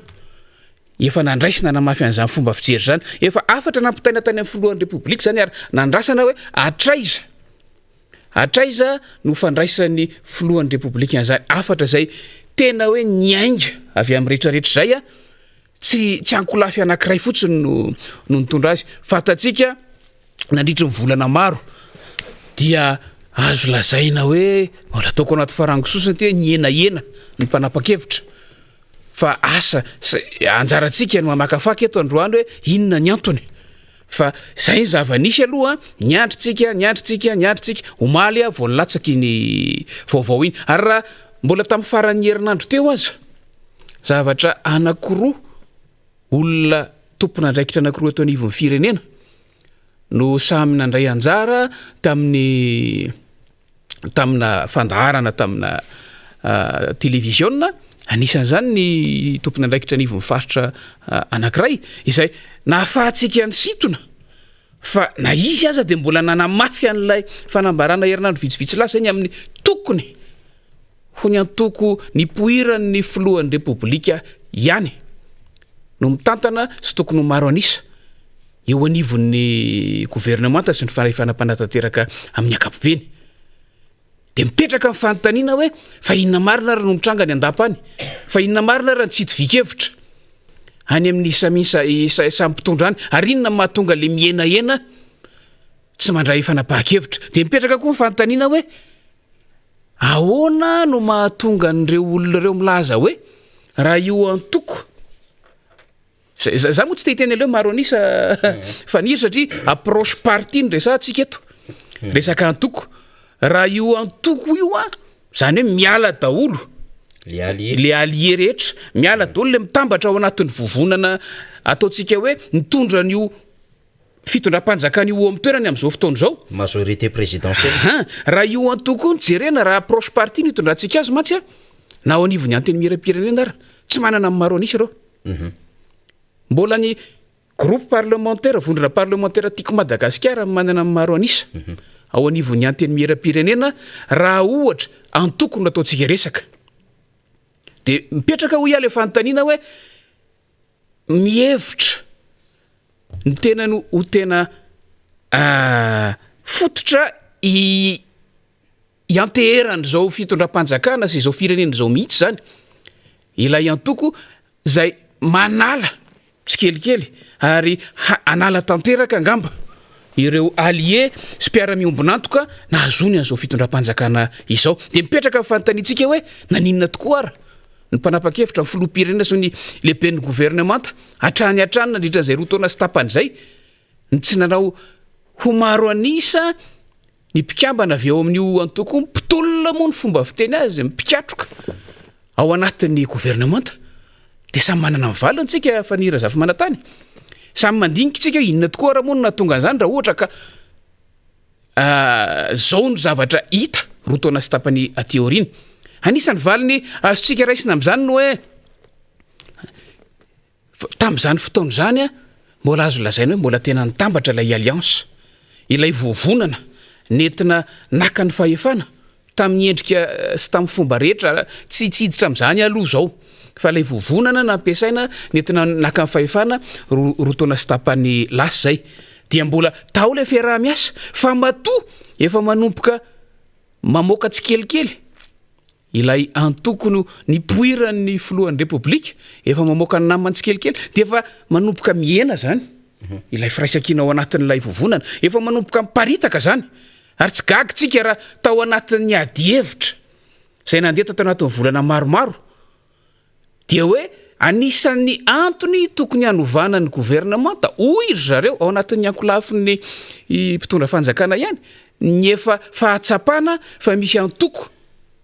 efa mivaona tanteraka amin'ny fomba fijeryn'ny filohan'ny repoblika manana olona ao anatin'ny gouvernemanta ny dikan'izay a efa tsy lay endriky ny ina moa filazako azy ny endriky ny politika roa taona sy tapany lasa ny endrika nandraisan'ny mpitondra fanjakana ny fahefana tamin'izany fotoan'izany intsony no iainana amin'izao fotoan'izao valiny anankiray zay fa mety ho valiny tranga tany ho any koa mety amin'ny isamisy nge mety afaka mifandamina izy faniry ny amin'ny hoe eny ara fa zao fomba fitenindry zareo mo any anivon'ny androm-panjakana rehetrarehetra any ty atao hoe quota ty eny ara fa mena zay quota sala am'izao ohatra lay antoko politika ny poiran'ny filohan'ny repoblika fa matoa tsy nindrona tamin'izany iza mahita mety tsy misy ange ilay olona mety havita an'ilay izy avy amin'ilay antoko tena mivantana be amin'ny teny an'izany nisy fotoana nanao antso apahy be maso nitady cerveau nitady atodo ny fitondram-panjakana handray andraikitra eo anivon'ny gouvernemanta sy ny rantsana rehetra rafitra eto anivon'ny fitondram-panjakana raha ohatra ka nisy efa vonona tany ho any tany anatin'ny ankolafy tany ho any mino a fa tsy niroso tamin'izany antso misokatra be ho an'ny rehetra zany izay antso rehefa sokafana mantsy io fanira zafa manatany dia mety ho tafiditra ao daholo zao karazana fomba fijery zao karazana fahaiza manao zao karazana teknisianina rehetrarehetra zao fa ilay fotokevitra politika ilay idéologie izay iomanan'ny le tompony andraikitra voalohany eo fitantanana amin'ny firenena mety tsy ho voaja tsony ary zay mety mahatonga an'izao fandravana tonga de ambongadiny be ny gouvernemanta izao tsisy miangana mihitsy dikan'izay a na lay fanokafana an'le izy tamin'ny atodo aza vo maika zava-doza no nyenana tany aloha no mitranga tonga de miara-janona daholo niarana hitsika tamin'ny fotoana nisin'ny remaniement saika isa taona tao ao efa nidiniantsika teto ndresantsika teto fakafakaitsika teto moa ny atao hoe remaniement fanolona ministra fanovana gouvernemanta sy ny sisa ny endrika hitrangany zany fa tamin'ity ndray mitoraka ity dia fanapahan-kevitry ny filohan'ny repoblika sy ny prime ministre no hoe nanajanona araka ny lazainao teo totra ny lasa misy fepotona ny fiasan'ny reto mpikamana tamin'ny gouvernemanta farany reto raha izany de ndehantsika amaky-ndray mandeha ilay didi-panjakana nendrian'ireo voasoratra tao anatin'ilay didi-panjakana tamin'izany fotoana zany ve zany hoe misy karazany moa izy ireo satria raha tsy disany andihan'ny farany tamin'ireo telo na efatra heri-taona lasa zay no nandray ny andraiky ny teo anivon'ny gouvernemanta fa ny sasany a efa nahazo tapataona na mihoatra kely taloha zay ny sasany moa fatatsika efa trany amboalohany iverintsika hoe tamin'ny fotoana naniendrenan'ireo ve voafaritra ny aloha izany fisina fepotona iasana izany sa misy lalàna ve mamaritra an'izany sa zay le ataontsika hoe tsy akiteniteny any ambadika any fa dia raha isitsika aloha ny fanambarana misy a ho atsika de zao hay zany tao ambadika tao a efa nioma efa samy mahalala efa samy resy lahatra fa tsy mandeha amin'ny alehantsony ndraraha-pirenena amin'ny ankapobeny ary ahafahantsika mijery ny fehany hoe asa ho tetezitsika isaky ny mpikambana amin'ny gouvernemanta vety izy ireo ahafahantsika mahita hoe inona ny zavatra nitranga satria raha tsika mahita hoe anisan'ny nanakianana be an'ity gouvernement ty ny fisiny zany atao hoe super ministre sa super premier ministre ao anatin'ny mpikambana amin'ny gouvernemanta izay imasom-bahoaka no lasa to mife ny lehibeany anisany nanakianana ny gouvernemanta farany teo io ny fisiny ilay lazaiko teo hoe mpikambana amin'ny gouvernemanta efa somary mivaona amin'ny fomba fijeryn'ny mpitondra fanjakana na somary rehefa miasa de tsy mampiseho ny anaran'ny fitondram-panjakana itsony anisan'ny nampiavaka an'ity gouvernemanta ity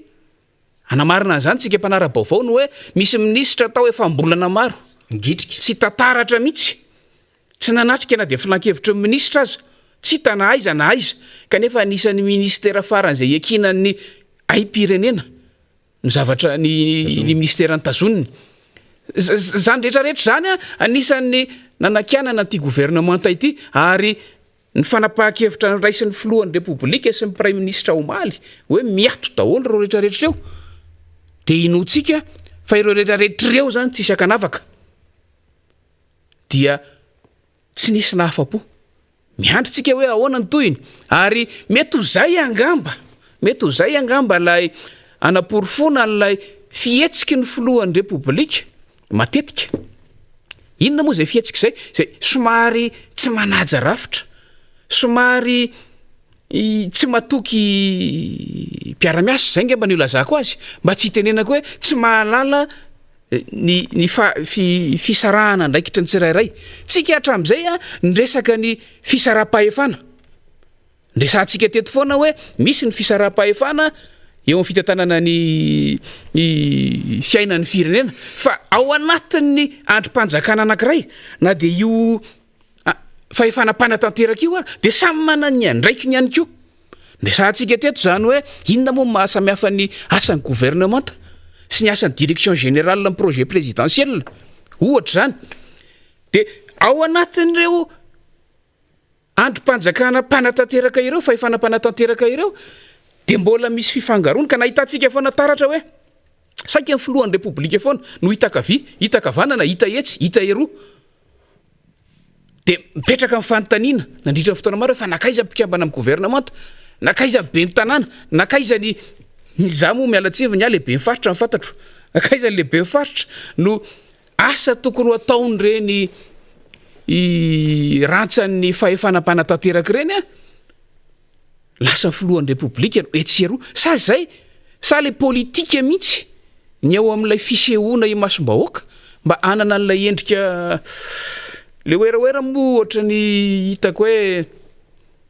tsy tena zay loatra tsony ny lazana azy fa ataoko hoe nisy feo mivoaka hoe omnipresidence ny omnipresidence rehefa ny filoha no hita manatanteraka ny zavatra rehetra fa tsy mitary tsy hoe mpitarika ny ekipa fa tena mpanatanteraka ny asan'ny ekipa tsirairay avy zay ngamba ny teny mahalaza azy amin'ny ankapobeny de vokatra zay zavatra zay vokatra zay fomba fiasa zay de takona tanteraka ireo mpikambana amin'ny gouvernemanta takona tanteraka mihitsy a lasa manaloka andreo ilay filoham-pirenena ka aty amin'ny fanaovana tomban'izaky ny asa no ahitana mivokatra ilay izy a de mivoaka le fanakiana rehetrarehetra hoe nakaiza ministra sala am'izao fa maninona ministra sala am'izao no lasa misahana ny zavatra tsy tokony hosahany sy sisa zay faniry ny fomba fijery miandritsika zao hoe inona ary no hitranga raha pitso raha afaka pitso raha iresaka nyity tsika tsy afaka mijanona ela hoe fampandehanana ny raharaha andavanandro a haritra herinandro ohatra tsy azo eritreretana zany fiainam-pirenena efa tena any amin'ny farany ambany efa any amin'ny mihiba mihitsy a fa de miandritsika hoe tokony ora-pitso raha afaka pitso raha ela indrindra de tokony isy vaovao ahafahantsika mamantatra hoe makaiza indray a lalan'ity fireneny ity manomboka amin'izay ia ny amin'ny lay fanambarana zay navoaka ny teo anivon'ny fiadinan'ny repoblika ihany a député Mambrabenrina no mbola isarentsika n'lay adihevitra satria tao anatin'ny fanambarana zany lay fandraisantsika teo hoe mitsahatra zany lay fitoam-piasana de moa zany mety hoe zay ve no directiva avy any amin'ny filohan'ny repoblika sy ny prime ministre hoe ohatran'izao mihitsy no soratanareo anatin'lay communiqué officiel sa ve ny seraseran'ny fiadinan'ny repoblika no nanao an'izay soratra izay tsy nangatahana ntsony ny avalina zany na ny validation avy any an'lay tompony andraikitra ambony lehibe zany satria raha ny tokony izy mantsy de hoe taorinina ny dinika ny fanaovan'ny filoham-pirenena sy ny prime ministre dia nanapa-kevitra izy ireo ny saorana reo mpikambana ohatra zay manko ny fomba fiteny député Mambrabenrina ny saorana re mpikambana eo anivon'ny gouvernemanta arak'izany dia manao ny fampandehanan-draharaha tsotra fotsiny izy ireo mandra mpanendrena ohatra zay tombonaiko fa rehefa mijerytsika le hoe fotoam-piasana de kakitsika hoe inona moa fotoam-piasana de indraindray tsika deputé mamrabe indrindra mieritreritra so de le évaluation raha noraison'zareo mandat samy hafa mihitsy ny tombana sy ny fotoam-piasana ary de ry ambamban'lay communiqué tsika de mahita an'le hoe manao lay fampandehanan-draharaha fotsiny izy ireo zany na expédition des affaires courantes mandra-panendry ireo ministra vaovao handrafitra ny gouvernement de ozytsika hoe fa aiza le décret zay fa milaza fa efa tsy ministra trony zany reto ministra reto mbola forme zany resantsika zany fa aiza le décret hoe mandra-panendry ministra vaovao handrafitra ny gouvernement zany hoe any ambadika any zany de tokony isy didi-panjakana milaza ny amin'ny hoe efa tsy izy tsony tsy azo lazaina manko hoe ravy io gouvernement io satria ny prime ministre de mbola eo fa le ministra no nakisaka zany de kilalao teny manandanja ary misy dikany eo anatria ny fitatanana ny raharam-panjakana midintsika deputé mamrabendrina am'lay nambaranao teo am'lay ao anatin'ny gouvernement ny olana amin'izy ty koa ndraindray de zao nandritrin'zay heritaona ataontsika hoe heritaona sy tapany zay deputé mamrabendrina na heritaona tany hoany nisy nyreto kambana anatin'ny gouvernement reto fa maro amin'izy ireo nety no tsy fantatry ny vaoaka malagasy akory na ny endriny na ny anarany ame ohatra misy andraikitra ao anatin'ny gouvernement io vice ministre misahana an'zany tanàna vaovao zany na ville nouvelle impiry no nyvoaka sy ny sehatra sy ny teny zany ary napahafantatra ny asany sy ny andraikiny manoloana ny vaoaka malagasy satria andoava ny vaoaka malagasy le lavola tambikarama avantage samihafa izany départementa zany akohatra faharoa ny eo anivon'ny posta sy ny fifandraisan-davitra tena tsy fantatry ny vaoaka malagasy iza toko moa ny anaran'le olona sy lendriky le olona raha tsy efa mipoka ny grevy teo anivony zany ministera zany deputé mamrabendrina zay vo fantatry hoe ay mora ianina ny ministra ao aka ohatra faharoa ao anatin'ny fotoana mavaivay zay tena hoe mila tosika sy fanampiana sy mila miseho ny tompona andraikitra misahana ny vaoaka na ny ponina fa vitsy ny fotoana zay mba nandehanana sy ny se atao hoe nahafahany zany ministra zany mba nyserasera teny anivony vaoaka na le ponina amin'ny akapena nefa misy zany départementa ny population zany de rehefa mijery moatsika zany de saika izy moa avy any mifaritra atsinanana iny analanjirofo iny de saika any le sehatra matetitetika no andehanana n'lay ministra any voilengo sy le faritra samihafa manodididina any analanjirofo nefa madagasikara amin'io lay ponina sana mety misy any fotoana nandehanana ny tany atsimo fa vitsy le nahitany vahoaka azy ary hoe inona ny tena ataon'lay ministera ny ponina manoloana n'lay fahasairana n'le vahoaka malagasy am'izao fotoana zao aka ohatra faharoa ndray tsika ohatra ny amin'ny resaka fambolena fiompiana sy ny jonandramasina na arenan-dranomasina na ny anarany aza dia tsy fantanym-baoaka ary tena hoe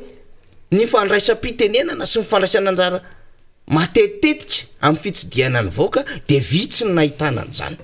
kanefa tsika de miaina hoe tena mijaly impiritsika mampiakatra vahiny eto mitantaran'le hoe tsy mandeha ny fambolena e ary zay olona ny vary am'izao fotoana zao de vokatry ny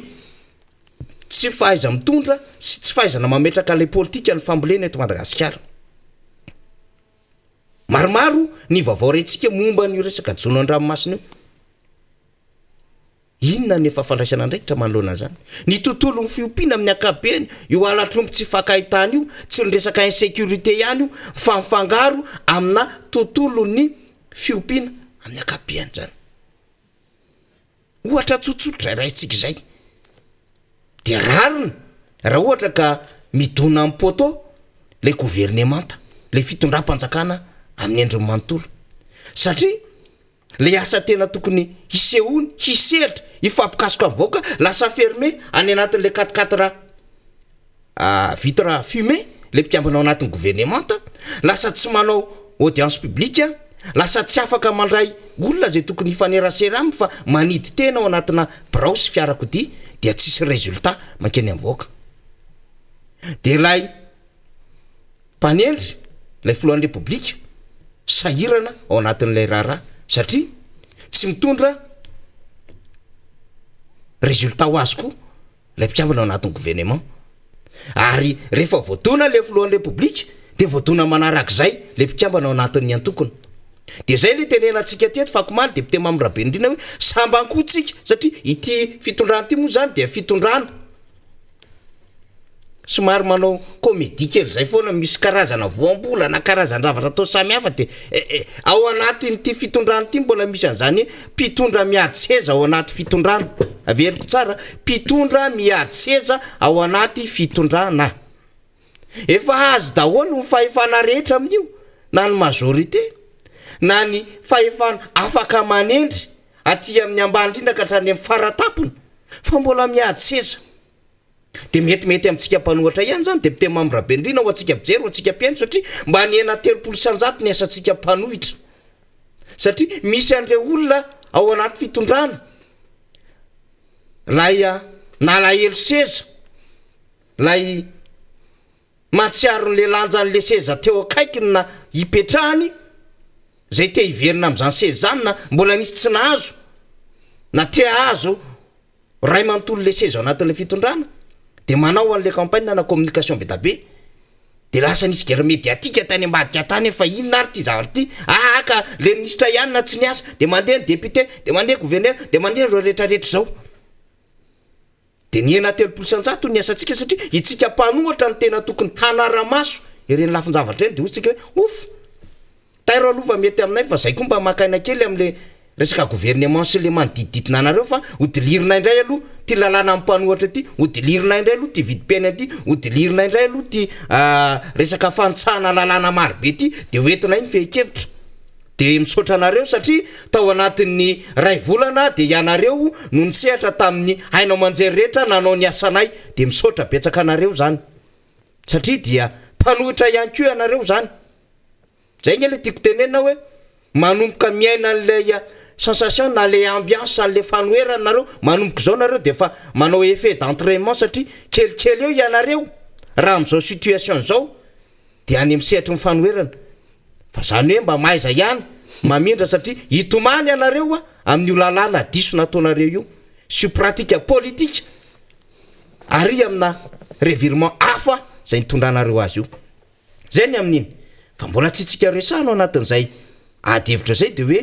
le tenin'ny député Mamirabenindrina le tenin'ny député Mamirabenindrina hoe handrava ny ale lafin-javatra tsahaka izao rotona sy tapany nijorony zao gouvernementa zao fanjakana zao fa tsy gouvernementa dao ataontsika ny heritona sy tapany de gouvernement UEM satria zay moa zany no naretirety tamin'ny vahoaka malagasy hoe initiative émergence Madagasikara fa rehefa tsy naomby le gouvernement UEM dia nanao fikaroana na gouvernement na cerveau indray de raha tsy mahomby zany le gouvernement na cerveau de hoe gouvernement na mpitolona indray eritrereto tsara gouvernement UEM gouvernement cerveau de zao indray zany angatahana gouvernement na mpitolona de fa iandry indray zany tsika député Mamirabenindrina tsy elakory satria niteny zareo ihany raisitsika le hoe embolana eo foana fanaovana évaluation de otsika hoe azagaga indray vahoaka malagasy fa afaka embolana tsika de isy anao campagne na communication indray de hiakatra aminaina manjery de anao émission spéciale sinsisa de te manao hoe tsy mahomby indray reo gouvernement reo fa miapotika le fiaina vahoaka tsy maharaka ny dia amin'ny filoham-pireneny reo tena tsy mitondra vahaolana ho amin'ny vahoaka malagasy fa soloa gouvernement technicienne indray de zany indray zany zao no mety hoentsika afaka volana vitsivitsy de io lay sarotsotra ataontsika ny hoe mikotozafona ngely lexis solution pommady tsy ahafahana manasitrana fery tompolasy tompovavy solution anti-inflammatoire tsy ahafahana manasitrana fery tompolasy tompovavy fa rehefa fantatra ny diagnostika n'lay aretina zany diagnostika zany de hoe inona ny fototry io aretina io inona nahatonga an'io aretina io inona nefa fitiliana natao ka nahafantarina zany rehetrarehetra izany ary inona fitiliana mbola tsy ampy nakaiza sy nakaiza avy ny fianakio aretina io ary dia aretina inona sy navy no tratro anatin'izao na aretina lay ny andoany na lay aretina zay secondaire araka ny fitenena anazy maromaro ny diagnostika tarafinao anatin'izay ka raha efa fantatra ny diagnostika n'le aretina efa misy fery le izy efa mivoto ary efa mampandamaka mpandrina n'lay marary dia tsy pomadintsony ny atao amin'izany tsy anti-inflammatoire natao an'izany ka hanala fanaitanana fotsiny fa mbola miomby ao anaty any le aretina ary mety hitarika zavatra hafa fa rehefa mafy ny aretina dia tsy maintsy miditra bloky lay marary rehefa maka fanapahan-kevitra ipitsabo de efa miditra bloky de mety andalo fandidina fa mialohan'ny andalovana fandidina dia ampitombona ny fitiliana samihafa sy ahafana miarika an'izay fandidina zay de zao ny zava-misy eto Madagasikara efa miomby lay aretina mahazo ny firenena am'izao fotoana zao sy mivaoaka malagasy efa mianaka lay aretina ary mitarika fahampitena zavatra maro ho amin'ny vaoaka malagasy sy ho an'ny tandrazana lizy ary efa mitarika aretina maro be mahatonga n'lay fitenenany hoe efa mihinany tsy fihinana alasa azotsika tenena zany satria efa misy miteny zany de malahelo ny fotsika depute Mambrabendrina hoe le mihinany tsy fihinana tokoa tao marina kay zay le hoe zay tsy azotsika andrano azotsika rapitso na nienjehana le mpanao gazety ny France 24 hoe tsy marina zany mihinana hoditra avy nanaovana kapo zany ay tokoa to misy mihinana tsy fihinana ihany any ambadika any misy mihinana voalavo raha nisy video miparitaka any ambadika any misy mihinana saona any ambadika any zany inge efa nisy ninona lavenina ny tsy Madagasikara am'izao fitondrana zao fa tsy fitondrana vaovao tompoklasy tompokavy de tanteraka le hoe mihinana tsy fihinana de zay le izy hoe aretina ny mahatonga an'izany aretina ary aretina mipika ka raha mbola hitoetra foana n'lay fitondram-panjakana am'lay solution pomady hoe ososory aloha lay mivoto sao de mba hiena mihinana diclofenac kely aloha na mihinana zavatra hafa kely aloha na acivnifluril io na zavatra hafa satria zany anti-inflammatoire fa tsy mahavany ininy zany fa zao iomby foana io rapitso rafakapitso ary ny zavatosa de tena hitarika aretina maro ary fitarika aretina maro andamaka afandrina ary tsy afahan'lay marary mietsika tsony ny firenena sy ny tandrazana tiatsika resana am'izany depute Mambrabendrina hiverena kely depute Mambrabendrina satria na tsiarotsiaro itsika le am'le hoe tsy maintsy mitondra vahaolana ao anatin'ny 3 andro reo tompon'andraikitra dia izay ny idiratsika amin'ny teadevitra faharoa ty depute Mambrabendrina ny amin'ny hoe enotsika aloha lay feon'ny filoham-pirenena ny teny izany tamin'ny alahady teo dia hiditra am'izay lafi ny fanadidina faharoa izay tsika namana teknisianina hito moa amin'ny tormarka ny ministère sy ny tompon'andraikitra rehetra voatanisako teo ao anatin'ny 3 andro tsy maintsy mitondra vahaolana ametraka hoe zao ny tokony vidin'ny entana tokony ho atao na miresaka atody ianao ohatrinona moa ny atody miana any amin'ny mpamogady ohatrinona ny freaniny tonga eto Antananarivo de tokony ohatrinona ny tombony alain'ny olona eny amin'ny épicerie fa raha tsisy mifanarahana an'izany de samy manao zay tiany atao ka zay ny teneniko hoe tsy maintsy hitondra vahaolana atolotro satria tsy maintsy hitondra vahaolana betsaka sika vahaolana atolotro de tsy maintsy misy aloha akoatran'izay hoetan'ny tompon'andraikitra Isatsokajiny fa ty zavatra teneniko ty zany de homanitsika de nizao tsy maintsy atao ny famirina n'ireo olona rehetrarehetra pisehatra eo amin'ny zavatra ilainy ny vahoaka andavanandro iny ny filoham-pirenena no teneniny depute Mambrabendrina tsy maintsy mitondra vahaolana ao anatin'ny 3 andro de atody no nraisina de mba niazakazaka zany faniry io maraina io rehefa hamonjy ny toeram-piasana hanaovana ny fandarana dia baribarimaso ny jery teny an-tsena teny efa nidina avy mividin'ny atody dia 570 ny vidin'ny atody aloha raha ny teny an-tsena ary niezaka nijery ihany ny am'ireo vidiny entina samihafa tsy mbola nahita an'izany omalitsika raha nahita ny teo anivon'ny syndicat ny industrie eto Madagasikara niaraka tamin'ny ministera mivarotra de nilazany hoe sarotra ny raharaha ary efa nitondra kely fampidirantsika omaly tamin'ny famaranana fandarana fa mbola hoe tsitsika ty raha ty hoe tena misy ny andraikitry ny fanjakana marobe ao anatin'izao fa tsy ny fanerena ny mpandrarah korina na mpivarotra korina iajuste amin'ny prix-any eny amin'ny tsena rehetra eny no zava-dehibe fa misy tena andraikitry ny fanjakana ao anatin'izao satria efa nilaza itsika fa eo ny fitotongana ny volan'ny arary fa eo ihany koa ny aba marobe zay alaina amin'ireny fanafaranentan'ireny de fa ndresaka tsika valeur concerté omaly ndresaka tsika hoe misy an'izany redressement de valeur zany any mampijaly ny fandrarany nresaka tsika ny amin'ny hoe droit d'acquise zany hidirantsika lalindalina zay amin'ny manaraka fa raha mbola tsy ahena ny fitondram-panjakana reo aba marobe alaina amin'ireo entana zay afaratsika de mbola ho safotra eto tsika satria ny fanjakana no maka an'ireo aba isan-karazany amin'ireo entana zay miditra eto Madagasikara mba ahafahana manetsana angambana ny vola anatiny fa zay farangisosina kely fotsiny député Mambrabendrina tapitra le 3 andro eto tsika zao inona ny kabarin'ny filoham-pirenena inona ny azambara député Mambrabendrina ny zava-nisy ny ainatsika sy ny fanambarana sestetstero zay entsika tatoato de za faniry te afaka miteny mihitsy hoe efa hita le diagnostika efa samy mahalala le maharary ny firenena satria samy efa nilaza za tsy miteny hoe iza ny nahita azy efa fatapoko fatapirenena ny diagnostika ary efa mpitondra fanjakana mihitsy no milaza ny zava-misy hoe zao ny aina amin'ny firenena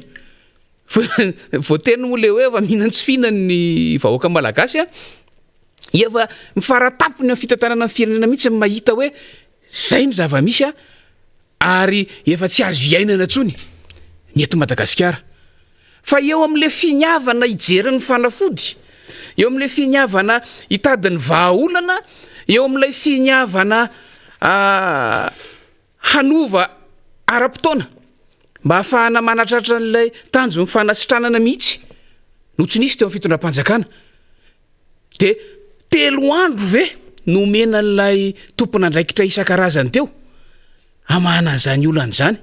alohan'ny tenenako hoe filambotsiary zany de hoy aho hoe zany no asa tokony nataon'ny gouvernemanta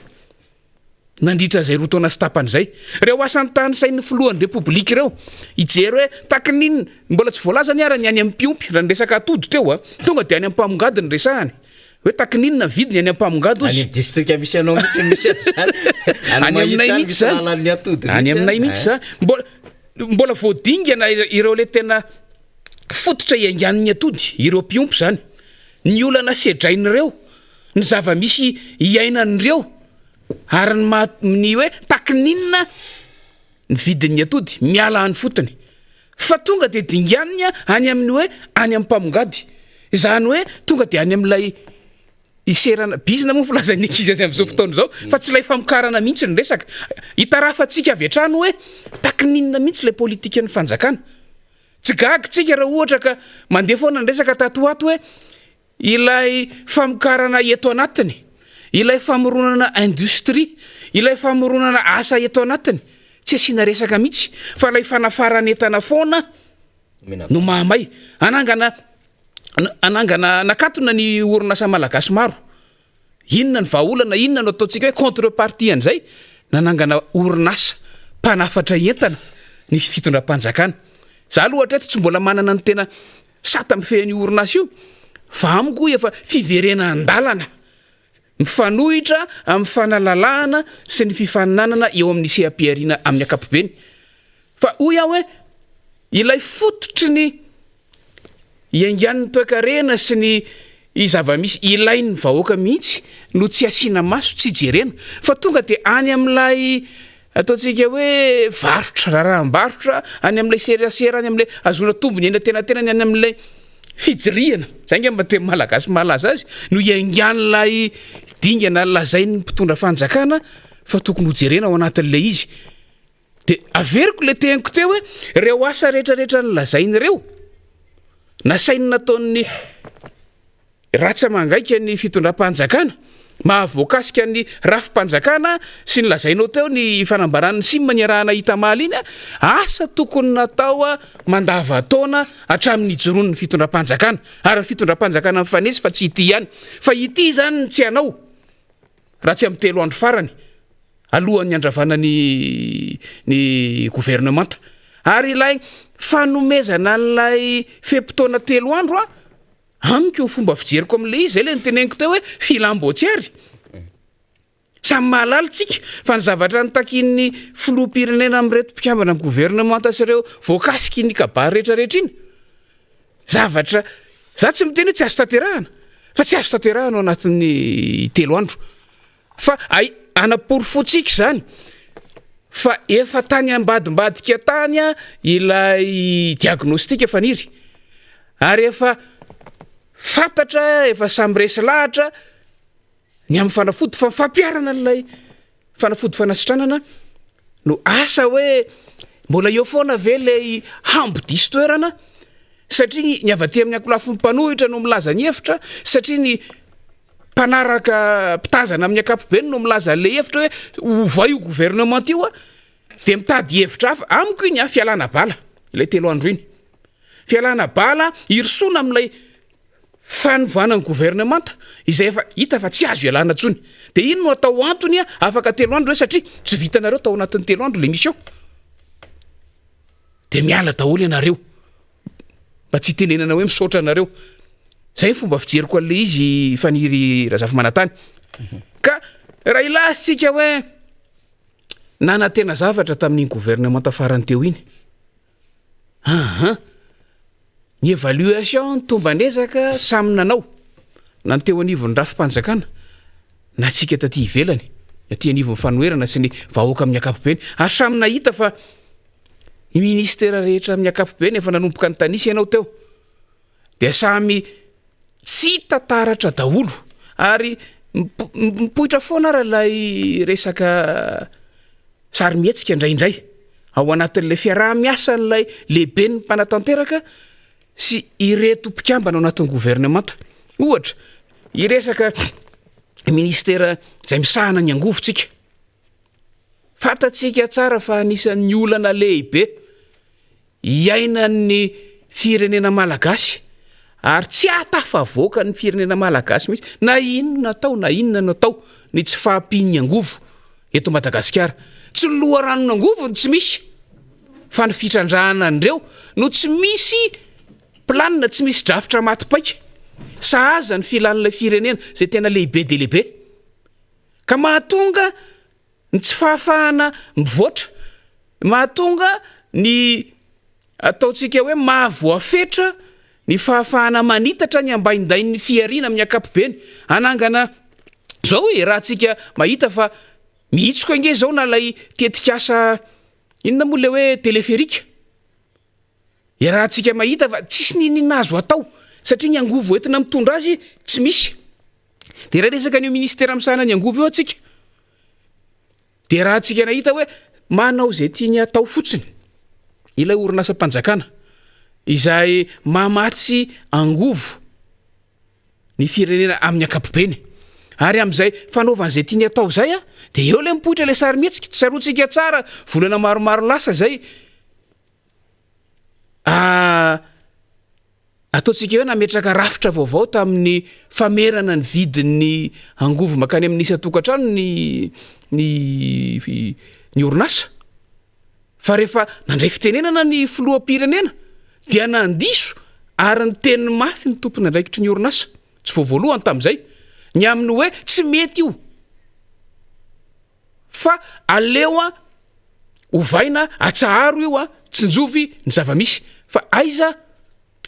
ny fampiarana le izy am'izao fotoana zao izay le nyresahantsika teo hoe zay le omnipresidence endrika anankiray ipohiran'lay omnipresidence zay omenao fahefana ny ministera isahana sy andraikitra an'io sehatra anankiray io mandray ny andraikiny izy na mety na tsy mety zay aloha no hita fa mapety azy raha mety le izy na hay zany rehefa tsy sahaza le izy tsy mahay izy zany mila mandray fepetra mifandraika am'zany tsy fahaizana izany fa inona zavatra mitranga volana maro taty aorina lay tompona andraikitra rehetrarehetra teo amin'ny ministera sy ny orinasa-panjakana io a mbola samy manohy ny fomba fiasany daholo ary lasa omaly voan'ny mpikambana amin'ny gouvernemanta fatatsika efa natsahatra ny fepotona fiasany zay vao ijery ilay aina vaovao mety ho saza ny ministera io ministera anankiray fotsiny zany iresaka ministeran'ny indostria sy ny varotra isika amin'ny akapobeny io ministera io a anisy amin'ny ministera tsy dehibe mpiresaka hatramin'izay fa tamin'ity fitondram-panjakany ty tena nytakiny ny vahoaka ary tena nytadiavin'ny olona ny fandraisana ndraikitra io ministera io satria teo voatsapan'ny olona hoe haya ao anivon'io ministera io ay anjara raharaha sy andraikitra io ministera io ny fifehezana sy ny fanaraha-maso ny vidinentana amin'ny akapobeny raha-rahambarotra amin'ny akapobeny ny resaka indostria amin'ny akapobeny ary zay no mahatonga ny antsoantso tatoato hoe aizy io ministera io de rehefa hatsotsona de lasa manao t-shirt ny tompon'andraikitra onivo ministera mitetitsy any isan-karazany mandritra ny ray 2-3 andro a zay nga mba natonga le hoe 3 andro ny fanaovana mission teo fa tsy misy ilay vahaolana maharitra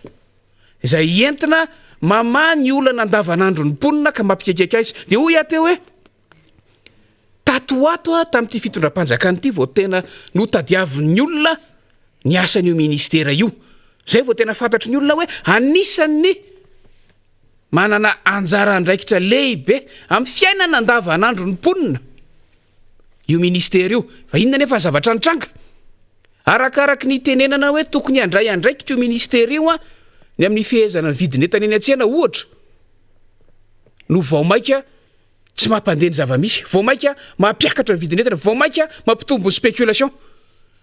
ary tonga amin'le hoe tsy any amin'izay mivonto nasiana fanafody dia tsy gagitsika raha nandray nisy fotoana nisy fanapahakevitra ndraisina ny hoe tsy ny vidinentana no ezahana ny fihezana fa niendriky ny kapoaka-mbary no nandraisana fanapahakevitra hoe ovaina aiza nefa zany mandraky tia ny androany firy volana tany aloha tany zany firy volana teorina mbola navela ny tombo tao ihany izany tsy fahaizana mife ny varotra amin'ny anisan'ny sorana maly ko satria izy rehetrarehetra no sorana maly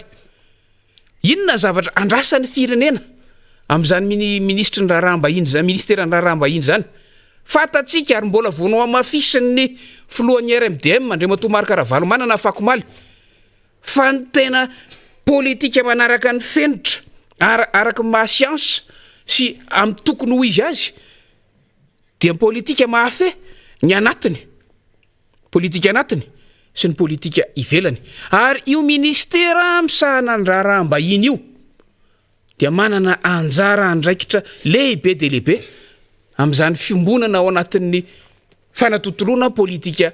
irahana amin'ny ivelany zany inona tamin'ity fitondram-panjakany ty zavatra anankiroa ngeza be nandrasana tamin'ity gouvernement farany ity voalohany a ilay efa tsy fetezana tamin'ny fitondram-panjakana teo aloha ny amin'ny tsy nahafahana nanana maso ivo tamin'ireo firenena azo lazaina fa anisan'ny stratégique any ivelany ihany tsy sandatry tongatonga ho azy zany fa ahafahantsika mitaratra fa misy tsy voafe ilay politika ivelany misy tsy voafe ilay fifandraisana amin'izao tontolo zao ary misy tsy fahampiny ny fifankatoavana hoy a sy ny fifanekena eo amin'ny samy mpitondra any firenena anankiroa zay tokony ifandray zany fa na ity gouvernement farany zay naharitra heritaona maherikely ty ary tsy mbola nahavahany olana io olana zay raha ny tokony ho izy raha ohatra mandeha araky ny tokony ho izy sy manaraky ny fenitra araka ny fomba fiteny ny fitantanana ny raharam-panjakana i tokony didim-panjakana fotsiny miainga avy amina filan-kevitra minisitra dia mahatendrendreny fa misy olana lehibe tsy voavahany ty fitondram-panjakany ty ao fa ny razafy manatany ka mahatonga ny fihitsoana miitsoka tanteraka ny amin'izany fifandraisana amin'ny any ivelany zany anisan'ny nandrasana tamin'io ministera fiandrianam-pirenena io ihany koa ohatra nyty resaka nosy Îles Éparses moa filazantsika azy tsy resaka betsaka ny amin'io tokony tafaverina tamin'ny 4 jona anisan'ny fampanantenana ny mety fitondram-panjakana ty arak'izay lazainao teo nisy daty mazava mihitsy hoe azotsika io am'izao fa mandraky tia ny androany fialana bala fotsiny communiqué fanambarana no setry ny didym-panjakana frantsay nentina ny fehezana ny lafitany malagasy eto Madagasikara fa mbola maro ireo ministera zay azotsika tanysaina eto anaovantsika tombanezaka anisan'izany ohatra ndesahanao teo ny amin'ny fanabeazana indrindra niteraka olana be tatoato ny fampianarana ambony sy ny fikaroana ara-tsiansa ministera anankiray tena tsy nahavaolana ministra ny fandimby rehetrarehetra teo de olana anankiray ny ainan'izy rehetrarehetra ary tsy voava mandraky tia ny androany de ny olana momba mivatsym-pianarana sy ny fampandehanana araka ny tokony ho izy fandaharam-pianarana eny anivon'ny université mpanjakana aloha ny resahako eto amin'ny ankapobeny ny ainatsika zany fatatsika tsara zany hoe reharehan'ny tanora ny tafavoaka na vita fianarana avy amin'ny université mpanjakana izahay anisan'izany tamin'izany fotoana zany ary tamin'ny sehatrasa nisy anay taloha rehefa handray tanora ny zandry zany hiasa tany amin'ny sehatra nisy anay dia anisan'ny mijerena mihitsy hoe izay nahavita fianarana tamin'ny université mpanjakana no manana n'lay lenta afaka mikaroka kokoa tamin'izany fotoana zany za tsy manambany ny université fa tamin'izany fotoana zany fa aizany lenta n'lay université mpanjakana amin'izao fotoana zao zay tsy miaina afa-tsy ao anatin'ny grevy tsy miaina afa-tsy ao anatin'ny ady amin'ny resaka inona izy bourse sy vatsim-pianarana zay tsy voavahan'ny ministra ny fandimby tao anatin'izay rotona stapa zay satria onandreo fanirina zafy manantany fa ifehezantsika ny ilay resaka farany teo de hoy isika hoe manapirofo ny zava-misy amin'izao fotoana zao fa ilay fahantrana mipetraka eto Madagasikara de fa tena manara-penitra foana moa le fomba fitena misy fanadiadina anankiray zay mamoaka hoe efa manara-drafitra mihitsy zany hoe anamafisako an'ilay filazana teo hoe le diagnostika hita fa ilay vahaolana sy fanafody no tsy manaraka ny rafitra sy ny fenitra tokony hitondrana amin'ny firenena mezaka mitondra ny fanadiadintsika fa ny fanadiadina hoe tsika ao anatin'izay ao anatina minitra vitsivitsy moa zany tsika alohan'ny amarana anazy deputé Mamira Bendrina de andefa kely nyty oronam-peo nandriamato floty satria zany tsika raha ataontsika hoe ny saorana satria izay ny tena malaza azy reo mpikambiny anivon'ny gouvernemanta fa tsy hoe ravan'ny gouvernemanta ny ravan'ny gouvernemanta ho isika de nisy fametram-pialana mihitsy tao anatin'izay na fandravana manokana de nisy ny fiaranan'izay niaraka amin'ny prime ministre zany ka ho itsika hoe ny filohan'ny republika ihany no nilaza fa mitaky volana maromaro ny fametrahana an'ire ministra reny vao tena fonctionnel tsara amin'izany asana zany hoe notsika vetivety de mainga kely amin'izay ndray ny tempotsika rehefa aveo ohatrany kotra rehefa manao baolina de izy no mahita hoe zao ny fotoana tokony hanovana nyty pilalao ray ty ka ao anatin'izay vanim-potoana zay indrindra tsika zao ary ao anatin'ny fandinihana ary mandinika an'izany zay sy andriamatoa prime ministre mamakafaka mijery ary indrindra afataty fa tsy mora ihany koa manolo ministra foana satria ny ministra ray rehefa tonga eo amin'ny toerana anankiray dia mbola maka 3 volana 4 bolana 5 volana vao tena opérationnel zany koa mbola olana afy zany fa ny tanjona petratsika de tsy maintsy mandroso ny asa zay tokony ho atao ary samy mandray ny tandrify azy na ny prime ministre na ny tenako manoloana an'izay fanoloana an'izay olona tokony hosoloana eo anivon'ny gouvernement zay Andriamato Filoham-pirenena no miteny an'iny tamin'ny lahady teo hoe tsy mora ny fanoloana amin'ny ministra ray satria mbola mitady 3 na 4 na 5 volana vao tena opérationnel zany tena afaka tena miasa tsara zany de zay le zava-misy zany hoe mbola tsisy nininina zany andrasana amin'ilay ministra ho avy eo raha zay teny filoham-pirenena zay ndraisitsika nefa de niterena hitady vahaolona ao anatin'ny 3 andro le mpikambana ao anatin'ny gouvernement mila 3 na 4 na 5 volana ozy izy vao tena opérationnel ny ministra ray de mahagaga ihany zany ka mazavabe zany zay zavatra zay ozytsika hoe député membre be indrinana na oetineto azy i Barack Obama ho ampidirinao anatin'ny membre en gouvernement na oetineto azy Donald Trump avy any États-Unis na ho atao anatin'ny gouvernement io ary tsy fantatro atao ministre niny François Hollande frantsay i Angela Merkel le allemande i Christine Lagarde frantsay zay mpitatana ny FMI am'izao fotoana zao atao mpikambana anatin'ny gouvernement na i Dominique Strauss-Kahn teo niviny FMI taloha na ho ataonao ao azy Laurent Gbagbo sommaire izy am'izao fotoana zao satria vo avy namitany anany tany Côte d'Ivoire membre en gouvernement na ho ampidirinao azy Mohamed Ahmadinejad iraniana na i Victor Lysenko ukrainienne na i Hafez Gamen zay avy nisehatra tamin'ny Banque mondiale teto Madagasikara tamin'ny fotoanandro na i Boris Johnson britannique prime ministre na i Poutine floa ataonao membre en gouvernement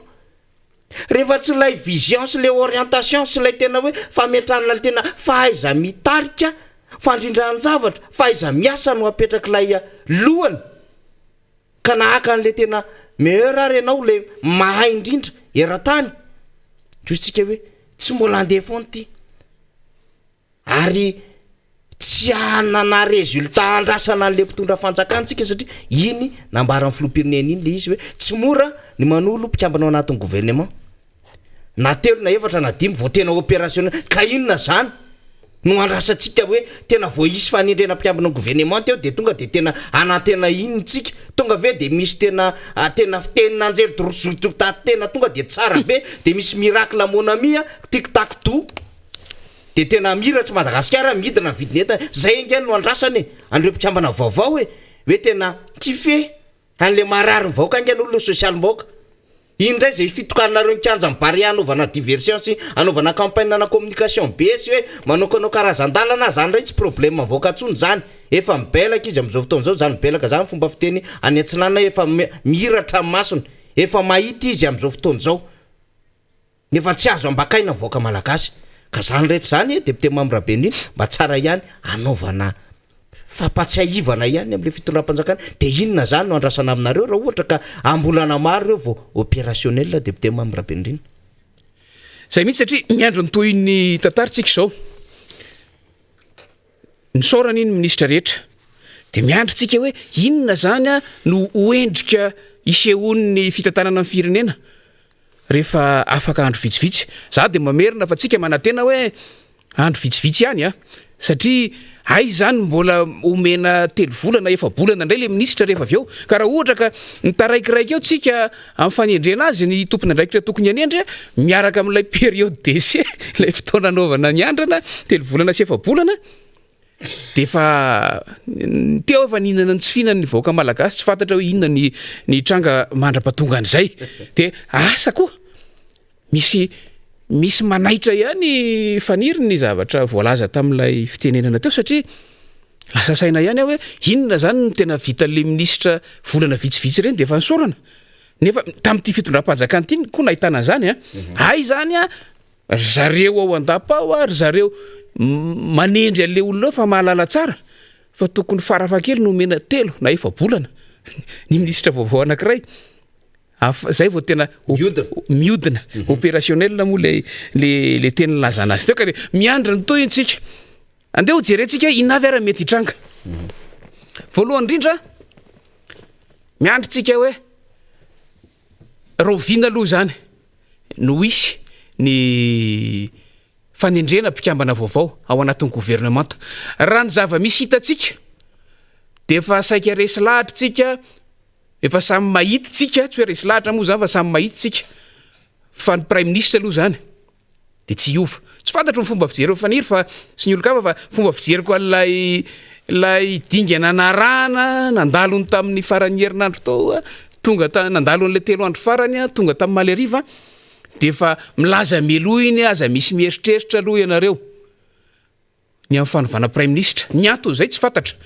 mety misy antony vitsivitsy azo eritreretina na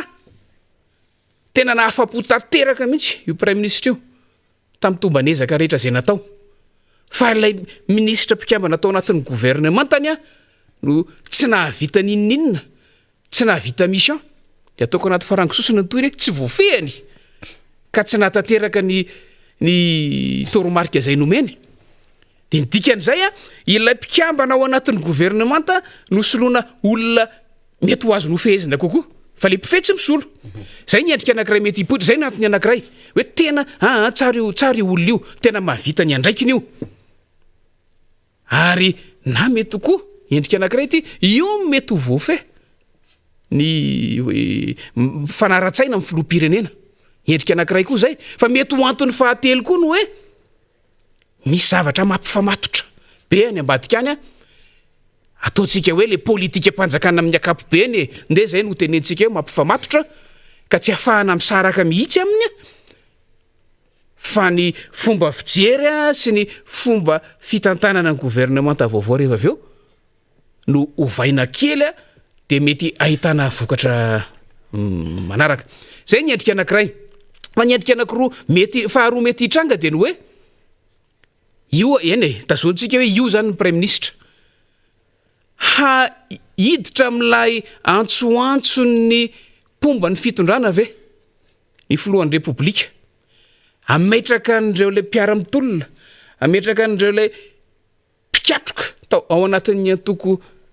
ny poirany ho maro anisa ao anatin'ny gouvernement io raha ohatra ka miaino sy mbola resy lahatra ny am'izay lazain'ireo manodidina azy ny filoha-pirenena de mety hirona am'izay satria raha ny lazain'ireo manodidina mantsy de zay no anisan'ny fosotra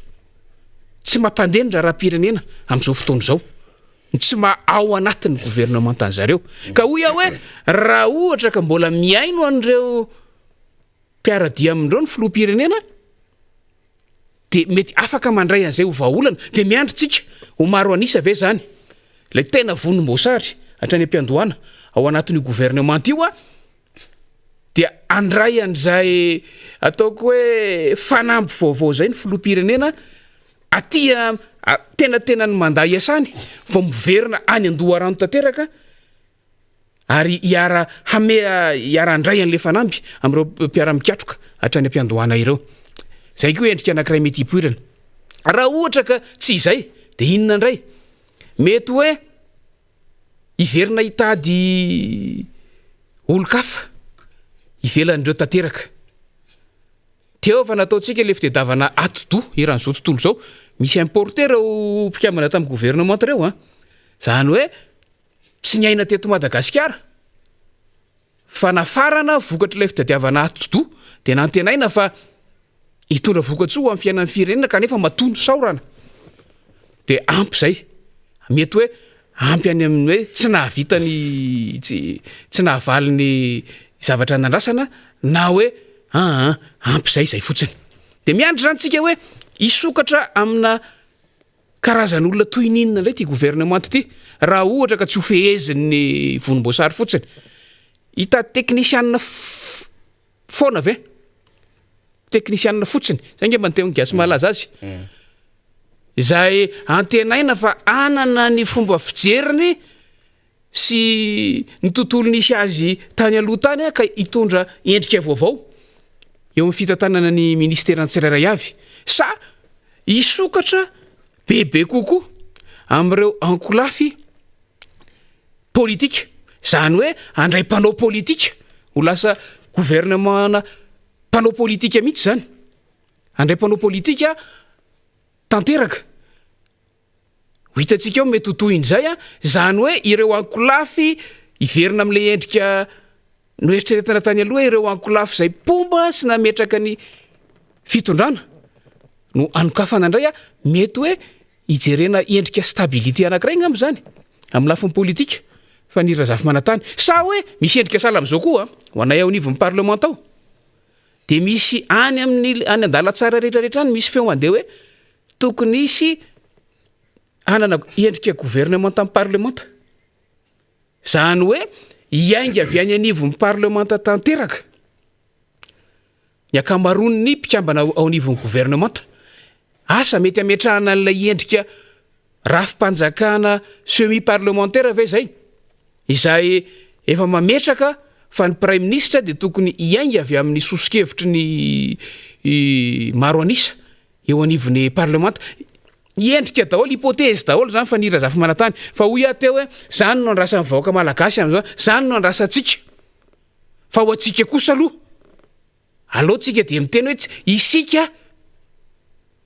ataoko hoe tsy d'accord am'zany mbola miandro 3 volana sy 4 bolana zany fa opérationnel zay ministra ho avy ao tena mba tsy anisany mbola tsy hitovizana hevitra zany zava-misy efa iaina amin'ny firenena am'izao fotoana zao efa azao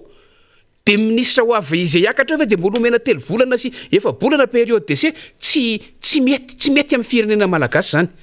fa de miandritsika hoe takininona sy takininona no mety hoendriny de inona ny vokatra andrasana indray afaka tonga de fomba fiasange zany manome andro vitsivitsy indray mahagaga fomba fanao le manome 100 andro fanira zafy manatany kanefa 100 andro zany ange le 3 volana lovana période d'essai de inona zany 4 andro indray zany nomenany gouvernement vohitsangana eo ahafahana mampiseho ny fahaiza manaony ya raha le desiderata zany na le etaetany le mpanohana amin'ny fitondrana de hoe tena mpitolona eo anatin'ny gouvernement raha ny atao hoe gouvernement député membre Bendrina de manomboka eo amin'ny prime ministre zany sy ireo mpikambana amin'ny gouvernement de any ministre zany ka raha ntazomin'ny filoham-pirenena zany satria nambarany tam'lady hoe tena mahavita ny asany tsisy zavatra malotoloto sy ny sisa mifandraika ny prime ministre dia mbola fialakataimainy zany hoan'ny mpanohana amin'ny fitondrana satria dia ny prime ministre dia tsy nitolona na inona ambara dia tsy nitolona ny prime ministre am'izao fotoana zao satria na tamin'ny 2018 zay nivoan'ny anarany ara dia ankona tsy nahateny taitra ny pomba ny fitondrana am'izao fotoana zao tao anatin'ireo solomavim-boaka zay niaradia amin'ny fitondrana am'izao zay nanana andraikitra tamin'izany fotoanandro zany nalala bebe kokoa izany angamba ianao mihoatra député membre Bendrina fa tsy mpitolona ary tsy nitolona ny prime ministre am'izao fotoana zao zay zany dia tsy mbola mamaly amin'ny ampahany lay etaeta ny lay mpanohana ny fitondrana fa na zany naty zany hotsika hoe misy dia tanany communauté ihany na zany naty zany zany rehetrarehetra zany de zay le nitenenao endrikinina izy mety misy pression ve ao de tsy idiratsika zay fa amin'ny lafin-javatra azy satria raha zany no resahantsika eto ny lafin'ny communauté sy ny sisa de mbola lavitra ny lalana mbola lavitavitra tsy ampy ny fotoana ihany ko fa hotsika hoe na ho ampifarany eto Madagasikara ary reo filoham-pirenena mahiratra sy ireo tena mpitondra maneran-tany mahay ho ampidirina ho mpitsambana ao anatin'ny gouvernement io ka mbola tsy manova ny fomba fitatana sy fomba fitondra sy fomba fiasany amin'ny mpitarika azy sy mametrize ny ekipany ny lohany dia zava-pony zao rehetrarehetra ao de very fotoana eto Madagasikara ary efa very fotoana Madagasikara dia ny vahoaka ny foana no mihinan-tsifinany ary sahirana ary vao mainka mitrosina sy mepotika le tandrazantsika zay ngamba no amaranantsika saika mbola iresaka lafin-javatra iray tsika député membre Bendrina kanefa ny fotoana de fa manery atsika amaraparana ihany raha tsisy ny hazo ambara député membre Bendrina de ho faranantsika ny fandarantsika am'ty andro any ty de reny fotoana tokoa tsika fa ny zahatra tokony ambara de mbola betsaka de betsaka mihitsy fa noho zay fotoana voafehy zay sy voafetra zay de alao fa tohizatsika amin'ny andro hafa ny tiako marihana kely fotsiny amaranako ny teniko somary nanaitra lay resaka nivoaka tamin'ny faran'ny herinandro teo ina talohan'ny faran'ny herinandro lay hoe fampidirana amin'ny malagasy vao maika firenena malagasy any anatin'ny trosa tsy misy farany de nisy tompona ndraiky mpanjakana anankiray isan'ny teny hoe tsy problème mandohan'io trosa io ao anatin'ny asa manda ronda telo mola ny teneniny fa eto itehiteny hoe alohatsika tsy miteniteny foana ohatran'izany rehefa miresaka fa na projet de loi volavolan-dalàna anaovana ratification ampidirana amin'ny firenena malagasy mbola ny anaty lavaky ny trosa vao manomboko zao reo ara misy hatrany amin'ny 70 taona fandaovana trosa am'ireo de iteny hoe voahonitra ao anatin'ny mandat anankiroa sy mandat anankitelo ho avy moa fotoana iverenantsika iresaka an'io indray rehefa vity i fivoriana tsy ara-potoana zay mandeha ty anazavana hoe inona ny zavatra nitranga ary inona indray miandry ny malagasy miandry ny taranaka malagasy amin'ny ankapobeny fa misy lava indrindra amin'ilay volavolan-dalàna entina mitrosa ao misy tafakatra hatramin'ny 70 taona ny famerenana azy fa ny razafy manatany ka alohantsika tsy mamitaka ny vahoaka fa aloha milazany marina afahantsika afahan'ny vahoaka mamantatra hoe inona ny miandry azy a inona ny andraikitra tokony ho raisiny a aiza ny zony sy ny fahefany a ary inona miandry ny taranaka faramandimby makasitraka faniry tamin'ny fandaharam-potoanandroany a makasitraka antsika rehetra nanaraka ny fandaharana ihany koa avy tetỳ amin'ny MBS a ary ny raisina tamin'ny radio mata manantena eo natsoela tompoka zay no mamarana ny miara-manonja tamin'ity androany alakamisy fa 12 volana aogostra 2024 ity na de maro ary zany tianambara voafetra ny fotoanantsika zay tsy vitantsika androany dia hoentintsika mifandaharantsika rapitso indray miaraka amin'ireo solombavam-baoaka namana indray isika sy ny fanadihadiana sy loha hevitra vaovao ary raha misy ny vahiny dia andray vahiny ihany koa isika marobe ny azanara fa neverentsika fotsiny de engany mba samy ahitany tsirony sy ny amaminy ty tany Madagasikara antsika ity isika ary dia samy ahitany zany fandrosoana izany ihany koa mba hanana ny fanantenana iredareda ao anatin'ny tsirairay avy makasitraka tokolasy tokovavy misy oatra ny teknisianina ihany koa veloma tompoka